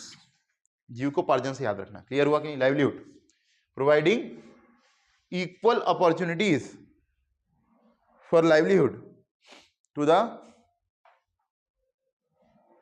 The males and females. जब भी नारी सशक्तिकरण के ऊपर कुछ लिखना हो, कहीं भी, पेपर 2 निबंध में, या पेपर 3 या पेपर 7 पेपर 7 में भी आपको बहुत सारी चीजें देखने को मिलेंगी। कहीं भी आप आर्टिकल 39A का उल्लेख कर सकते हो। स्त्री पुरुषों को जीविकोपार्जन के समान अवसर उपलब्ध कराना, providing equal opportunities for livelihood to the males and females. ये बेसिकली क्या हो रही है बात बेटा? इक्वालिटी की बात हो रही है। किसकी बात हो रही है? समाज में समानता की बात हो रही है। हम लोग कहते हैं ना स्त्री पुरुष की समानता होनी चाहिए, नारी सशक्तिकरण होना चाहिए। महिला जो पीछे छूटी हुई है इस पुरुषवादी समाज में, पैट्रियार्कल सोसाइटी हमारी रही है, महिलाएं पीछे छूट गई हैं, उनको वापस लाने के लिए स्त्री पुरुषों को जीविकोपार्जन के समान अवसर। क्लियर हुआ कि नहीं हुआ? आप लोगों को समान अवसर प्राप्त है, आप भी एग्जाम देंगे, आप भी एग्जाम देंगे। जब तक आप एग्जाम नहीं देंगे तब तक आप सिलेक्ट नहीं होंगे। आप भी अपनी क्षमता के अनुसार जाएंगे, वो भी अपनी क्षमता के अनुसार जाएगा। हाँ या ना? Equal opportunities of livelihood to the males and females. स्त्री पुरुषों को जीविकोपार्जन के समान अवसर उपलब्ध कराना। कहीं भी आप निबंध में इसको लिख सकते हैं, नारी सशक्तिकरण के अंदर। क्लियर हुआ क्या? कहीं भी महिला वाला पॉइंट आया, ठीक। पॉलिटी आपको बहुत ज्यादा हेल्प करने वाला है। पेपर 2, पेपर 3 में तो है ही है। पेपर 3 पार्ट 2 में संविधान और लोक प्रशासन यानी कॉन्स्टिट्यूशन एंड पब्लिक एडमिनिस्ट्रेशन, ठीक है। इसके बाद पेपर 2, 3 और पेपर 7 में भी क्या करेगा? हेल्प आउट करेगा। तो देखो ये हमारा लंबा चलेगा, लंबा ऐसा चलेगा कि हम लोग संविधान और लोक प्रशासन पूरा कंप्लीट करेंगे, ठीक है। समझ में आया? ये क्लास हमारी कंटिन्यू चलेगी जब तक हमारा लोक, जैसे संविधान कंप्लीट होगा फिर हम लोग किस में जाएंगे? लोक प्रशासन पूरा हम लोग कंप्लीट करेंगे। मेरी बात समझ में आ रही है? क्योंकि ये बेटा आपको न सिर्फ पेपर 2, पेपर 3 बल्कि पेपर 7 में भी हेल्प आउट करने वाला है। क्लियर हो गया? ठीक। स्त्री पुरुषों को जीविकोपार्जन के समान अवसर उपलब्ध कराना। इसके बाद दूसरा क्या है? जीविकोपार्जन के बाद संसाधन। जीविकोपार्जन के बाद संसाधन। याद रखना, संसाधनों का क्या करेंगे? समुचित वितरण करेंगे कि असमुचित वितरण करेंगे? अरे भाई इक्विटेबल डिस्ट्रीब्यूशन करेंगे कि अनइक्विटेबल डिस्ट्रीब्यूशन करेंगे? गजब लोग, इक्विटेबल कि अनइक्विटेबल? अरे इसमें सोचना पड़ रहा है आपको। इक्विटेबल, जोर से बोलो, जय माता दी मत बोलना, जय माता दी, लेकिन इक्विटेबल डिस्ट्रीब्यूशन होगा। क्या होगा? इक्विटेबल। संसाधनों का समुचित वितरण, समुचित वितरण, इक्विटेबल डिस्ट्रीब्यूशन ऑफ रिसोर्सेस।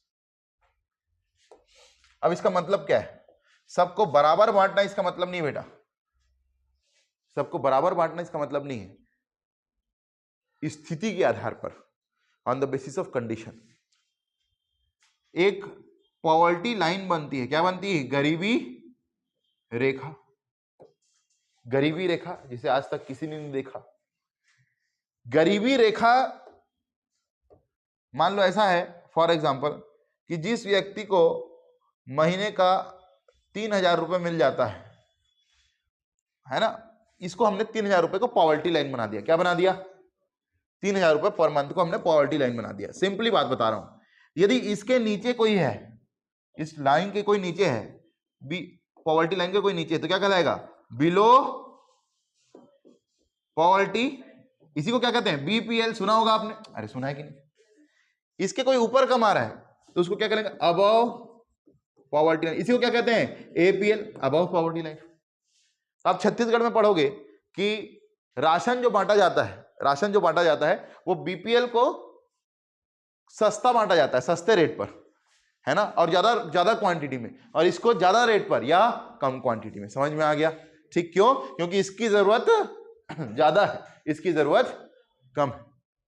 इसकी जरूरत ज्यादा है, इसकी जरूरत कम है। इसकी स्थिति कमजोर है, इसकी स्थिति अपेक्षाकृत अच्छी है। ऐसा नहीं, अब ऐसा बोले तो भाई 2,999 जो कमा रहे हो गरीब हो गया, 3,001 रुपए जो कमा रहे हो अमीर हो गया, ऐसा नहीं है। पर एक सेट तो करना पड़ेगा क्राइटेरिया। तो संसाधनों का समुचित वितरण मतलब जिसकी जैसी जरूरत उसको वैसा बांटा जाएगा। क्लियर हो गया? Equitable distribution of resources 39B। 39C क्या है बेटा? 39C क्या है? स्त्री पुरुषों को जीविकोपार्जन, संसाधन, उसके बाद संकेंद्रण। अब मैंने आपको बताया था आर्टिकल 38 में क्या बताया था? आर्टिकल 38 क्या बताओ? हाँ बताओ ना।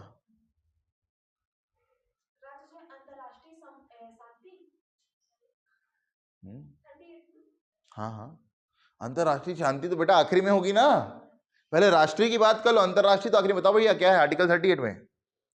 जो तुम बता रही थी वो आर्टिकल 51 है। और किसको दूर करने का प्रयास करेगा? आय की असमानता, इनकम इनइक्वालिटी कैसे दूर होगी? जब एक व्यक्ति के पास जो काला धन संकेंद्रित है, ब्लैक मनी, ब्लैक मनी आपने सुना होगा, काला धन 15-15 लाख, ठीक है, काला धन जो संकेंद्रित है उसको क्या करना, बाहर निकालना। काला धन जो 500 और 1000 के रूप के नोट के रूप में एक जगह संकेंद्रित था, उसको मोदी सरकार ने क्या किया, विमुद्रीकरण किया। क्या किया, डिमोनेटाइजेशन। और 500 और 1000 के नोट कोई दरिया में फेंक रहा है, कोई तालाब में फेंक रहा है, कोई अपने नौकर के नाम से बैंक में जमा करा रहा है। मेरी बात समझ में आई? लेकिन बहुत सारा ऐसा काला धन था जो मार्केट से क्या हो गया। बहुत अच्छा डिसीजन था सरकार का। देखिए, हमको न्यूट्रल रहना है। क्या रहना है, न्यूट्रल रहना है। प्रशासनिक अधिकारी के रूप में हमको न्यूट्रल रहना है और सरकार की अच्छी बातों को ही गिनाना है ना, स्टेडियम वाला छोड़ के। ठीक, तो मैंने कहा सरकार ने क्या किया, विमुद्रीकरण किया, डिमोनेटाइजेशन किया। और जब उसने डिमोनेटाइजेशन किया, विमुद्रीकरण किया, तो जो काला धन था वो क्या हो गया, मार्केट से समाप्त हो गया। यानी जो धन एक्यूमुलेटेड था, ब्लैक मनी एक्यूमुलेटेड था, है ना, संकेंद्रित था, उसको क्या कर दिया, खत्म कर दिया। तो धन के संकेंद्रण को रोकना। तीसरा क्या है, stopping the accumulation of money. Example, demonetisation. Example, 2000 रुपए का नोट बंद। अब 2000 रुपए का नोट कभी हम लोग तो देखे ही नहीं बेटा। मतलब शुरू में देखे, उसका दिखता था क्या, मार्केट में दिखता था क्या? कौन देखेगा जिसके पास ब्लैक मनी है? बात 2000 के नोट बाजार में दिखते ही नहीं थे। कई लोगों को बंद होने का कोई प्रभाव पड़ा क्या 2000 के नोट? बोले रही तब तो देखो 500 के नहीं धरे हन, कहाँ ले उतने गुलाबी नोट के बात कर रहा था। समझ में आ गया? ठीक, तो आम आदमी की पहुंच से बाहर धन के संकेंद्रण को रोकना, stopping the accumulation of money. तभी तो क्या दूर होगी, आय की असमानता। यानी 39C का पालन करके आप किसका पालन करोगे, 38 का पालन करोगे। समझ में आ गया?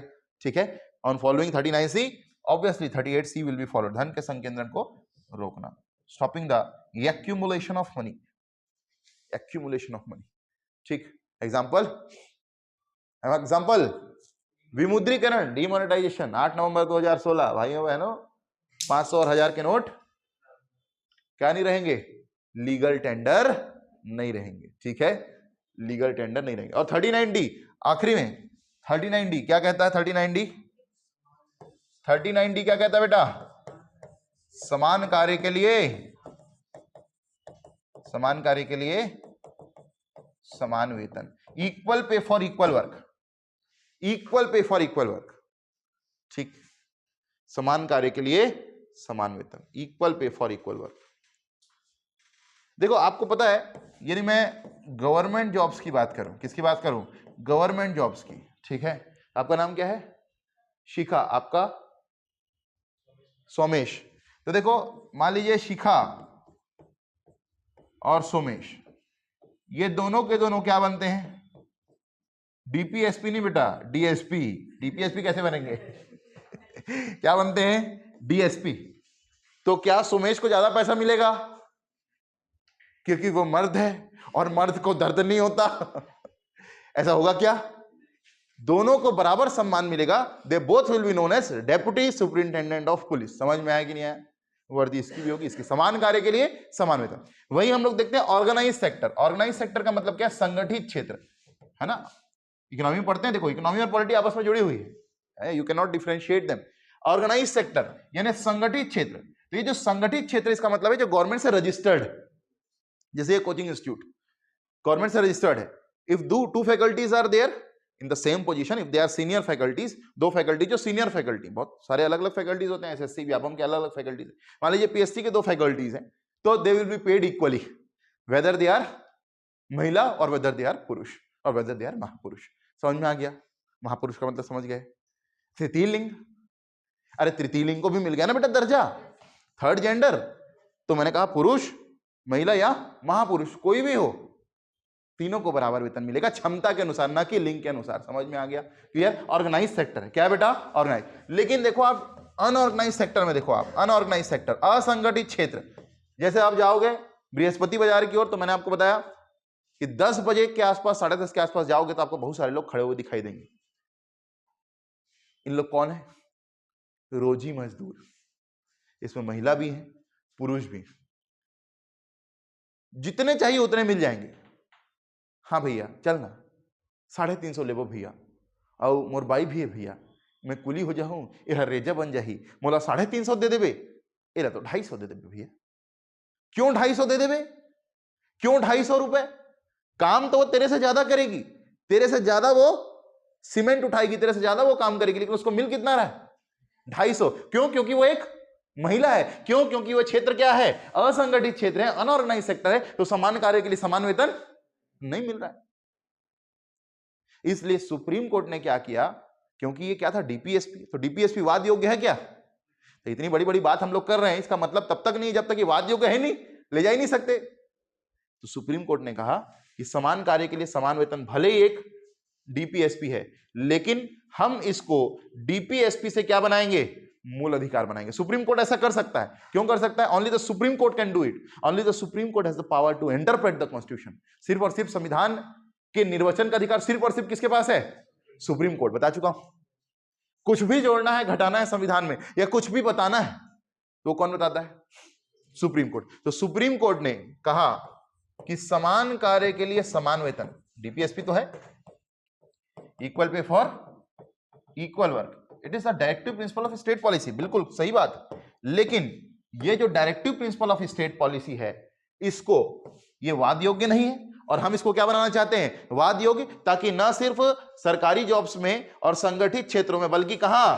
असंगठित क्षेत्रों में भी क्या हो? ये मूल अधिकारों के रूप में लागू हो। और इसलिए मेरी बात समझना, समान कार्य के लिए समान वेतन को आर्टिकल 14, आर्टिकल 16 और आर्टिकल 39, आर्टिकल 39 डी, बेटा आर्टिकल 39 डी कौन सा है? ये समान कार्य के लिए समान वेतन। इन तीनों को मिला करके, इसमें तो कहता है समान कार्य के लिए समान वेतन, equal pay for equal work क्या है? डीपीएसपी है। 14 को, 16 को, 39 डी को, ये तीनों को मिला के बेटा समान कार्य के लिए समान वेतन को क्या बनाया गया? एक मूल अधिकार। क्लियर है? आर्टिकल 14 क्या है? आर्टिकल 14 कानून के समक्ष समानता और कानूनों का समान संरक्षण। तो महिला और पुरुष कानून के समक्ष क्या है? समान है। और महिला और पुरुष दोनों के कानूनों का, यानी दोनों के अधिकारों का क्या करना है? इक्वल प्रोटेक्शन करना है बेटा। ठीक है। आर्टिकल 16 सरकारी नौकरी में अवसर की समानता, सरकारी नौकरी में अवसर की समानता, तो equal opportunity for the main and women in public employment. ठीक है। और आर्टिकल 39 डी, इन तीनों को मिलाकर के क्या बनाया गया? समान कार्य के लिए समान वेतन को एक मूल अधिकार बनाया गया, फंडामेंटल राइट बनाया गया। क्लियर हो गया? हाँ। और यहां जो भावना काम आई संविधान की और संविधान की प्रस्तावना की, वो क्या है? समाजवाद है बेटा, समाजवाद, सोशलिज्म। क्योंकि सरकार किसके लिए काम करती है? समाज कल्याण के लिए काम करती है। और डीपीएसपी का पालन करना है नीति निर्माण में, तो कर दिया डीपीएसपी का पालन किसमें? नीति निर्माण। समझ में आ गया? क्लियर हुआ कि नहीं हुआ? ठीक है। 14, 16 और 39 डी। अब समझना मेंस के स्तर पर, प्रीलिम्स के स्तर पर डिफरेंस क्या है। समान कार्य के लिए समान वेतन जब आपको लिखने के लिए आएगा, मान लो 4 नंबर में लिखने के लिए आ गया, तो आप बताओगे 39 डी में दिया हुआ है। फिर आपको बताओगे कि using the power of interpreting the constitution, the supreme court, है ना, combining article 14, 16 and 39 D using socialism from the preamble, it has declared the समान कार्य एस का समान वेतन एज अ मूल अधिकार, है ना। आप क्या बताओगे? संविधान के निर्वचन के अधिकार का प्रयोग करते हुए सुप्रीम कोर्ट ने क्या किया है?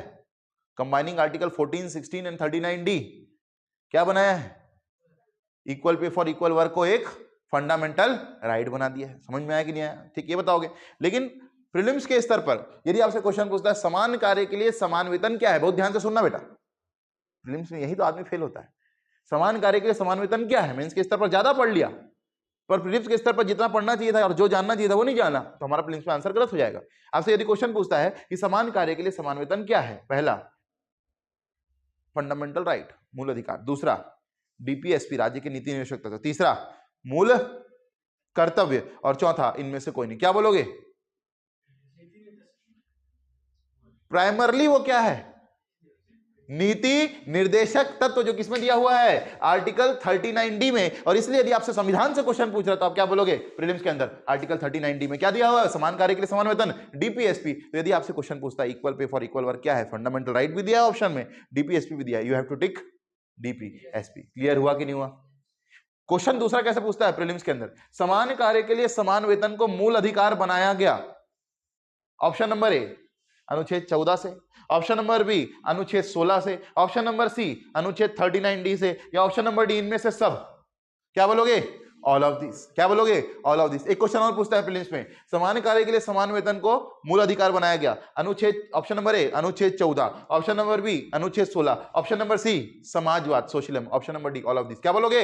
All of this. तो यह 14, 16 और समाजवाद को मिला के भी, और 14, 16 और 39D को मिलाकर भी दोनों प्रकार से समान कार्य के लिए समान वेतन, equal pay for equal work, क्या बन गया? एक मूल अधिकार यानी फंडामेंटल राइट, यानी वाद योग्य नहीं से वाद योग्य बन गया, नॉन जस्टिसेबल से जस्टिसेबल बन गया। लेकिन है क्या वो? प्राइमरली राज्य का नीति निर्देशक तत्व। समझ में आया?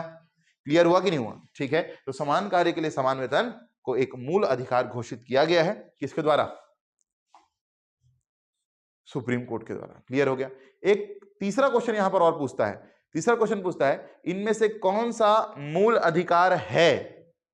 यदि ऐसा क्वेश्चन पूछता है, क्या बोला? विच of the following is a fundamental right. एक तो मैंने क्या बोला, लिखा रहेगा समान कार्य के लिए समान वेतन, equal pay for equal work, इनमें से क्या है फंडामेंटल राइट? डीपीएसपी या जो भी, तो क्या बोलोगे? डीपीएसपी। बोलेगा किसको किसको कंबाइन करके बनाया है, किसको किसको? 14, 16 और सोशलिज्म, या 14, 16 और 39D, या आर्टिकल 39 भी लिखा है तो चलेगा। समझ में आ गया? तीसरा पूछता है इनमें से कौन सा मूल अधिकार है। यदि ऐसा पूछता है इनमें से कौन सा मूल अधिकार है, और 2-3 आपको ऑप्शन दिया हुआ है, तो याद रखना समान कार्य के लिए समान वेतन को आपको क्या मानना पड़ेगा? मूल अधिकार मानना पड़ेगा। समझ में आया कि नहीं आया? 3 प्रकार से क्वेश्चन बोला बेटा, 2 समझ में आ गया। तीसरा क्या है, डायरेक्टली आपको समान कार्य के लिए समान वेतन ऊपर में लिखा हुआ है और नीचे में आपको लिखा हुआ है, तो आपको मानना है डीपीएसपी, और ऊपर लिखा हुआ है समान कार्य के लिए समान वेतन और नीचे पूछ रहा है क्या यह मूल अधिकार है 2-3 के साथ, तो उसको क्या मानना है? आपको मूल अधिकार मानना है। क्या मानना है? मूल अधिकार। जैसे आर्टिकल 21 में मैंने आपको बताया था right to life and personal liberty, supreme court ने इसमें क्या जोड़ दिया? क्या जोड़ दिया? निजता का अधिकार। क्या जोड़ दिया बेटा? निजता का अधिकार। समझ में आ गया? ठीक है, निजता का अधिकार, राइट टू प्राइवेसी। फिर अपना मनपसंद जीवन साथी चुनने का अधिकार, right to choose your life partner, ये भी जोड़ दिया सुप्रीम कोर्ट ने। फिर मेनका गांधी केस में क्या जोड़ा? विदेश भ्रमण का अधिकार, राइट टू ट्रेवल फॉरेन। तो ये सारे क्या है बेटा? मूल अधिकार। फिर क्या है आपका? समान कार्य के लिए समान वेतन, ये भी क्या है आपका? मूल अधिकार। फिर अभी एक और पढ़ेंगे। तो यदि आपसे क्वेश्चन पूछता है इनमें से कौन सा मूल अधिकार है, निजता का अधिकार है क्या? अरे है। अपना मनपसंद जीवन साथी चुनने का अधिकार है क्या? है। फिर विदेश भ्रमण की स्वतंत्रता है क्या? है। और समान कार्य के लिए समान वेतन, equal pay for equal work है क्या? है। तो यदि ऐसे पूछेगा तो मानना है। समझ में आया? डायरेक्टली पूछता है तो वो डीपीएसपी है, इनडायरेक्टली पूछता है तो वो मूल अधिकार है। क्लियर हुआ कि नहीं हुआ? क्या बोला मैंने? डायरेक्टली पूछता है तो वो डीपीएसपी, इनडायरेक्टली पूछता है तो वो मूल अधिकार है। ये प्रीलिम्स में आपको ध्यान रखना है इस चीज का। समझ में आ गया? अरे क्लियर हुआ कि नहीं? अरे कोई नहीं बताता, ये समझ में आ गया? ठीक, अब ध्यान से सुनना। ये हो गया 39। सबसे पहला 39 ABCD। बताओ ए में क्या है? जीविकोपार्जन, बी में संसाधन, सी में संकेंद्रण, डी में वेतन। जीविकोपार्जन लाइवलीहुड, दूसरा संसाधन रिसोर्सेस, तीसरा संकेंद्रण एक्यूमुलेशन, डी वेतन यानी salary, equal pay for equal work, समान कार्य के लिए समान वेतन। क्लियर हुआ क्या? ठीक है, चलिए अब हम लोग देखते हैं। जैसे मैंने आपको बताया बहुत सारे आर्टिकल और जुड़े बाद में, ध्यान से सुनना। एक डीपीएसपी जुड़ा। क्या जुड़ा? एक डीपीएसपी। 39 छोटा वाला ABCD नहीं बोल रहा हूं, 39 बड़ा वाला ए बोल रहा हूं। क्या बोल रहा हूं? बड़ा वाला ए। और इसका मतलब है मुफ्त कानूनी सहायता, जिसको हम लोग निशुल्क विधिक सहायता भी बोलते हैं, फ्री लीगल एड, निशुल्क विधिक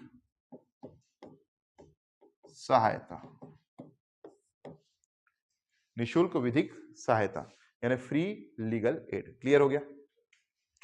फ्री लीगल एड का मतलब क्या है? कि जिसके पास पैसा नहीं या जो अफोर्ड नहीं कर सकता, है ना। आर्टिकल 22 में हमने मूल अधिकार दे दिया, गिरफ्तारी से संरक्षण, क्या बोले? Prevention from detention. क्या बोले? कि यदि किसी व्यक्ति को गिरफ्तार किया जा रहा है तो उसको गिरफ्तारी का कारण बताया गया है ना। If a person is being arrested then the reason has to be told to him, उसको कारण बताना पड़ेगा कि आपको क्यों अरेस्ट किया जा रहा है। दूसरा, he can seek legal help, article 22 में लिखा है ना, he can seek legal help, यानी वो क्या ले सकता है? अपने वकील से परामर्श ले सकता है। यदि वो अफोर्ड कर सकता है तब तो ठीक है, और यदि वो नहीं अफोर्ड कर सकता तो बेटा निशुल्क विधिक सहायता आपको प्रोवाइड की जाएगी। ये इंदिरा गांधी सरकार ने 39A जोड़ा। कब जोड़ा? Very good. 42वें संविधान संशोधन अधिनियम 1976। अरे कुछ भी संविधान में जोड़ा जाता है तो उसके लिए क्या करना पड़ता है, संविधान का संशोधन, और उसके लिए जो कानून आता है उसको क्या बोलते हैं, संविधान संशोधन अधिनियम। Constitutional amendment act by the 42nd constitutional amendment act 1976, free legal add 39A बड़ा वाला। क्लियर हुआ कि नहीं हुआ? तो यदि आपसे क्वेश्चन पूछता है इनमें से कौन सा मूल अधिकार है, तो निशुल्क विधिक सहायता को भी क्या मानोगे, एक मूल अधिकार मानोगे। समझ में आया कि नहीं आया? समझ में आया? कौन सा आर्टिकल के तहत मानोगे, 22 के तहत। हालांकि वो किसमें जोड़ा गया है, 39A में। समझ में आया कि नहीं आया? निशुल्क विधिक सहायता भी क्या है, एक मूल अधिकार है। जैसे समान कार्य के लिए समान वेतन भी क्या है, एक मूल अधिकार है। डायरेक्टली इन लोग क्या है, डायरेक्टली इन लोग क्या है, डीपीएसपी। इनडायरेक्टली इन लोग क्या है, मूल अधिकार। समझ में आ गया? क्लियर हुआ कि नहीं हुआ? ठीक, हाँ हाँ 20 देखो 21 में मतलब 21 right to life and personal liberty के अंतर्गत आता है। 22 जैसे मैंने कहा आर्टिकल 39 में क्या लिखा हुआ है, धन के संकेंद्रण को रोकना, stopping the accumulation of wealth. ये किसको पालन करता है, आर्टिकल 38 का पालन करता है, मतलब उसका आय की समानता को दूर करता है। तो 22 से इसको लेके किस में डाला गया है, 21 में डाला गया। बताया था निशुल्क विधिक सहायता, है ना। इवन आर्टिकल 14 और 16 और 39D बोलते हैं, लेकिन समान कार्य के लिए समान वेतन को भी किसमें डालते हैं, आर्टिकल 21 में डालते हैं। समझ में आ गया? तो जहां भी कुछ ऐड किया गया है, याद रखना, जहां भी कुछ नया ऐड किया गया है उसको एक ही जगह डाला जाता है। कहां, आर्टिकल 21 में। चाहे निशुल्क विधिक सहायता हो, चाहे समान कार्य के लिए समान वेतन हो, चाहे विदेश भ्रमण की स्वतंत्रता हो, चाहे मनपसंद जीवन साथी चुनने का अधिकार हो, चाहे राइट टू प्रिवेसी हो, चाहे राइट टू बी फॉरगॉटन हो, निजता का अधिकार, भूल जाने का अधिकार, ये सब कौन से आर्टिकल के अंदर, आर्टिकल 21। ठीक है, एक चीज आपके ग्रुप में भेजूंगा आज मैं, आपको समझ में आ जाएगा आर्टिकल 21 क्या है। ठीक है, क्लास के बाद। ठीक, क्लियर हो गया? हाँ ठीक, बहुत जगह है आर्टिकल 21 में। ठीक है, तो वहीं सुप्रीम कोर्ट जो है ढालता जाता है सारी चीजों को। Right to life and personal liberty के अंदर कुछ भी डाल सकते हो आप, तो सुप्रीम कोर्ट भी लिबर्टी लेता है और उसी के अंदर सब कुछ डाल देता है। क्लियर हो गया? हाँ, फ्री लीगल एड, क्या बोला, फ्री लीगल एड यानी निशुल्क विधिक सहायता किससे जोड़ी गई, 42वें संविधान संशोधन अधिनियम 1976 से। बताइए भैया, 42वें संविधान संशोधन अधिनियम 1976 से और क्या पढ़ाया था मैंने आपको, याद करिए। अच्छा तुम बताओ इसको क्या बोलते हैं, इसको क्या बोलते हैं, बस उतना बताना ना जो पूछा हूं। यदि नहीं पता तो नहीं पता बोलो। और क्या बोलते हैं इसको प्यार से, जैसे तुमको घर में प्यार से छोटू छोटू बुलाते हैं, तो इसको क्या बुलाते हैं, क्या बुलाते हैं प्यार से? Very good, mini constitution. क्या बुलाते हैं, है ना। जैसे तुम लोग गंगरेल को मिनी गोवा बोल देते हो, है ना, जबकि है कुछ नहीं। ठीक है, वैसे इसको मिनी कॉन्स्टिट्यूशन, लघु संविधान, क्योंकि इसने संविधान में इतने छेद किए कि संविधान भी कंफ्यूज हो गया कि कितने छेद किए। समझ में आ गया? बताओ क्या क्या छेद थे जो हमने पहले पढ़े थे, क्या क्या चेंज थे, कौन कौन से, वो 3 गोल्डन वर्ड्स कौन कौन से हैं, समाजवादी, पंथ निरपेक्ष और बंधु चल गंदू। अरे कितने बार, इसीलिए गलत करके आते हो प्रीलिम्स में। ऑब्जेक्टिव क्वेश्चंस में ऑब्जेक्टिविटी चाहिए।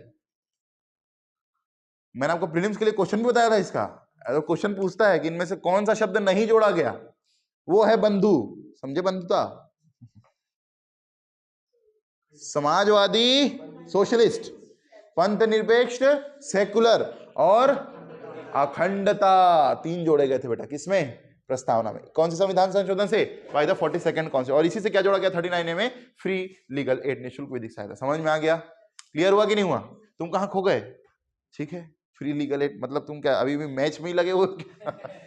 सर ने जो बताया सही बताया, मोदी जी ने गलत किया। अरे गलत किया तो किया है, तुम गलत मत करके आ जाना यहाँ। ठीक है, फ्री लीगल एड। क्लियर हो गया? हाँ क्लियर हो गया? अब देखो मैंने बताया 38 के बाद 39 आएगा, जरूरी नहीं है कि 40 भी इसी के अंतर्गत आए। 40 बेटा समझना,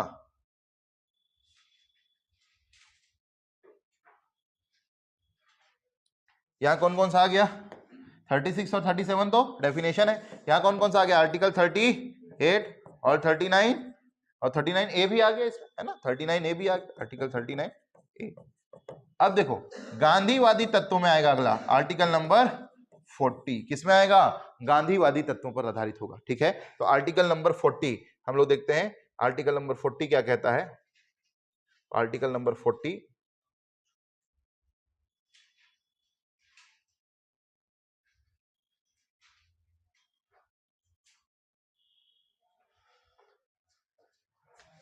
आर्टिकल 40 है ग्राम पंचायतों का गठन। किसका गठन? ऑर्गेनाइजेशन ऑफ विलेज पंचायत, ग्राम पंचायतों का गठन। गर्मी नहीं लगती है तुम लोग को? पंखा वंखा भी बंद है एकदम। हाँ इसमें कोई बहुत अच्छी बात नहीं है। नहीं सर, लगती है जब बॉडी हीट ज्यादा हो जाती है तो लगती है ना, इतने समय तक 9:30 बजे के आसपास। ठीक, चलिए, ग्राम पंचायतों का गठन, ऑर्गेनाइजेशन ऑफ विलेज पंचायत। मैंने कहा डीपीएसपी क्या है? वो डायरेक्टिव्स हैं जिनके अनुसार स्टेट क्या बनाता है? पॉलिसीज बनाता है। और स्टेट ने बना दिया।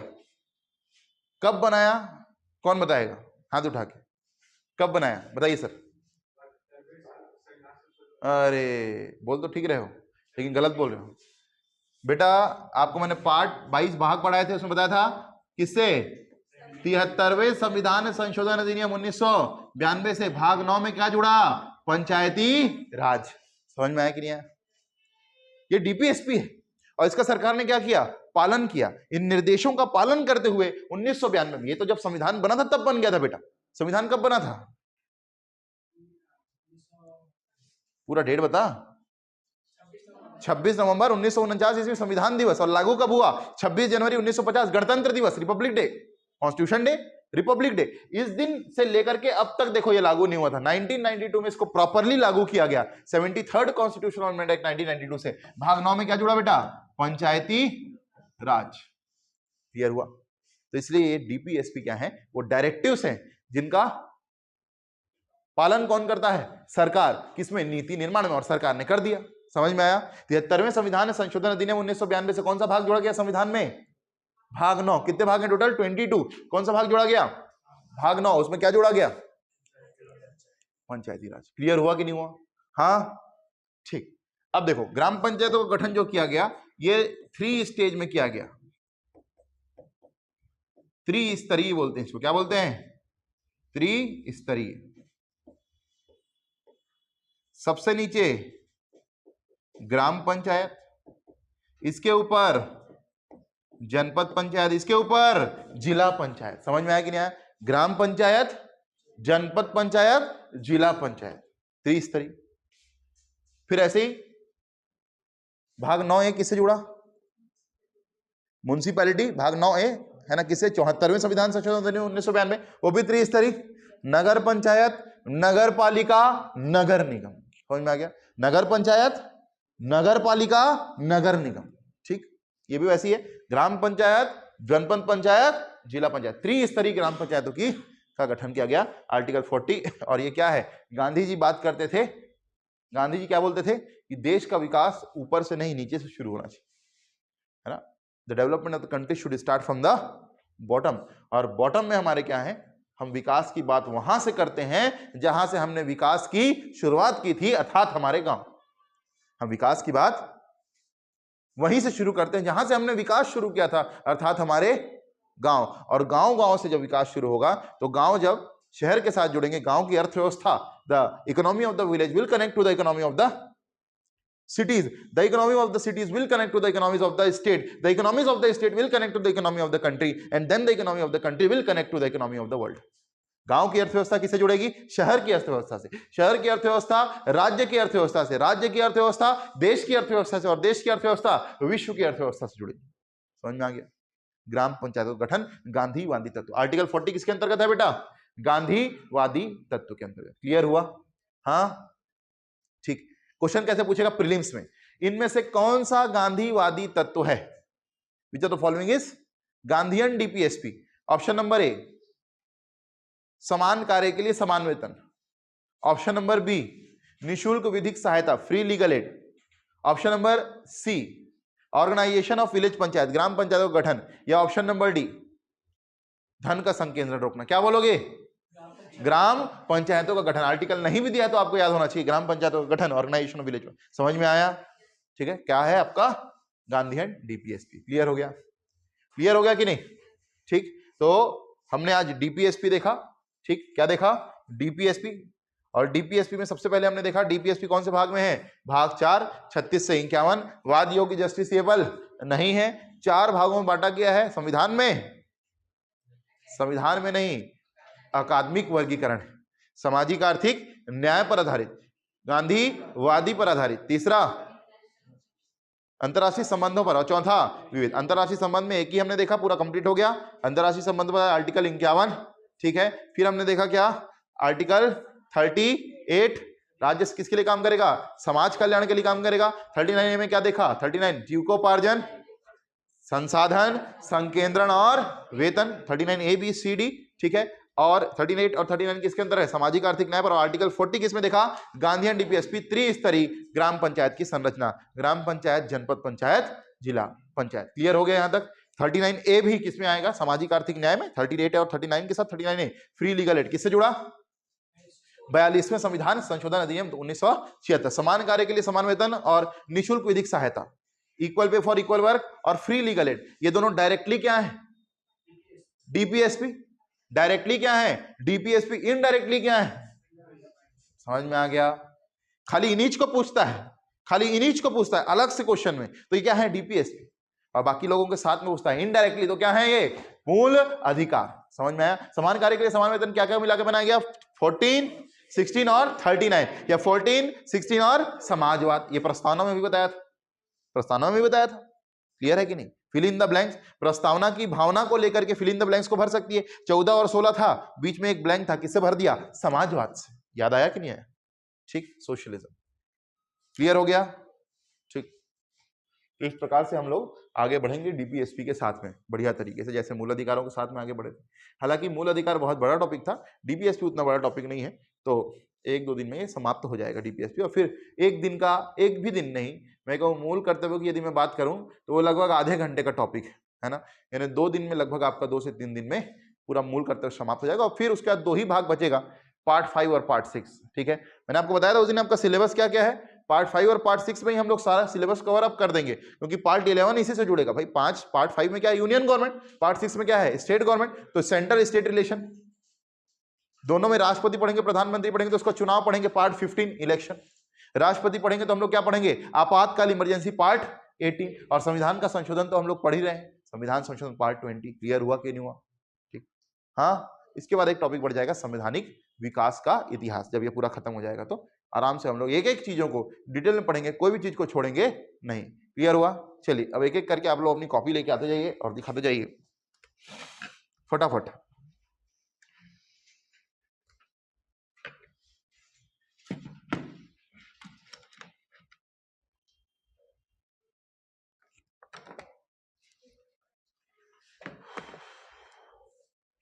स्टेट्स छोटा है, जब आप लिख रहे हो तो उस तरीके से लिखना है, ये भी छोटा रहेगा, यहाँ पे फुल स्टॉप नहीं लगाना है।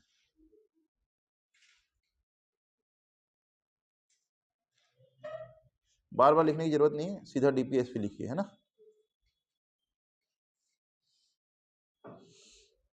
Has the government in policy making लिखिए, है ना, ज्यादा बेहतर है ना।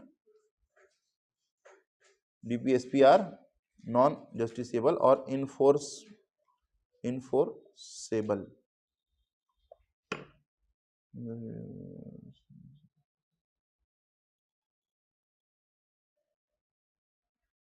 Other states. ठीक,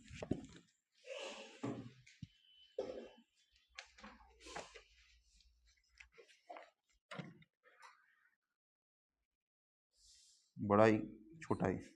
ठीक,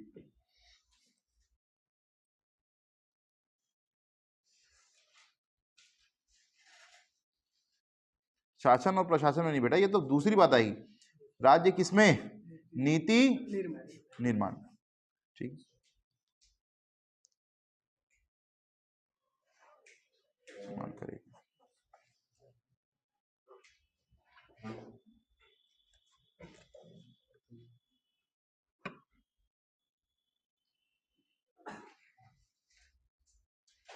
ये अपरिवर्तनीय है, प्रवर्तनीय है सर वो। कुछ भी लिख रहे हो यार। वही गलत हो गया सर। प्रवर्तनीय नहीं है, हाँ वही अप्रवर्तनीय है वो। तो अपरिवर्तनीय लिख दियो भैया, तुम तो अर्थ का अनर्थ कर दोगे। लास्ट टाइम मेरा जगह छूट जाता था ना, तो मैं जल्दबाजी के चक्कर में। ठीक, और ले आओ।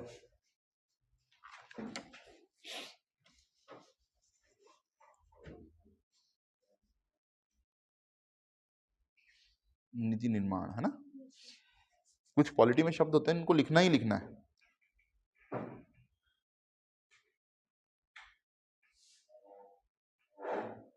न सिर्फ या न केवल, न के क्या होता है, ठीक।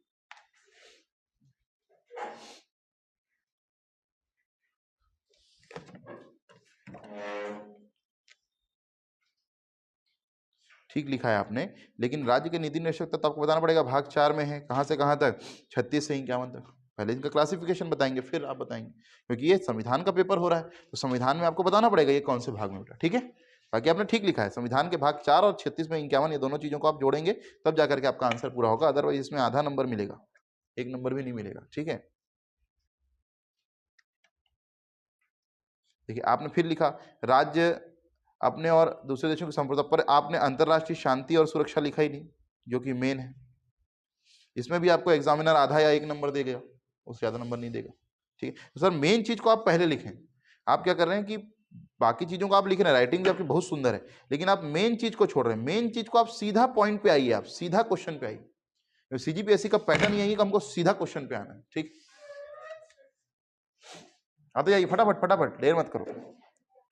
अगर आप चाहते हैं अपने कैरियर को एक नई दिशा देना और सुनहरे भविष्य को साकार करना, तो जुड़िए कंपटीशन कम्युनिटी के साथ। आज ही हमारे वेबसाइट के कैरियर पेज पर विजिट करें अथवा डिस्क्रिप्शन बॉक्स पर दिए गए लिंक पर क्लिक करें। हमेशा आपके साथ टीम कोको।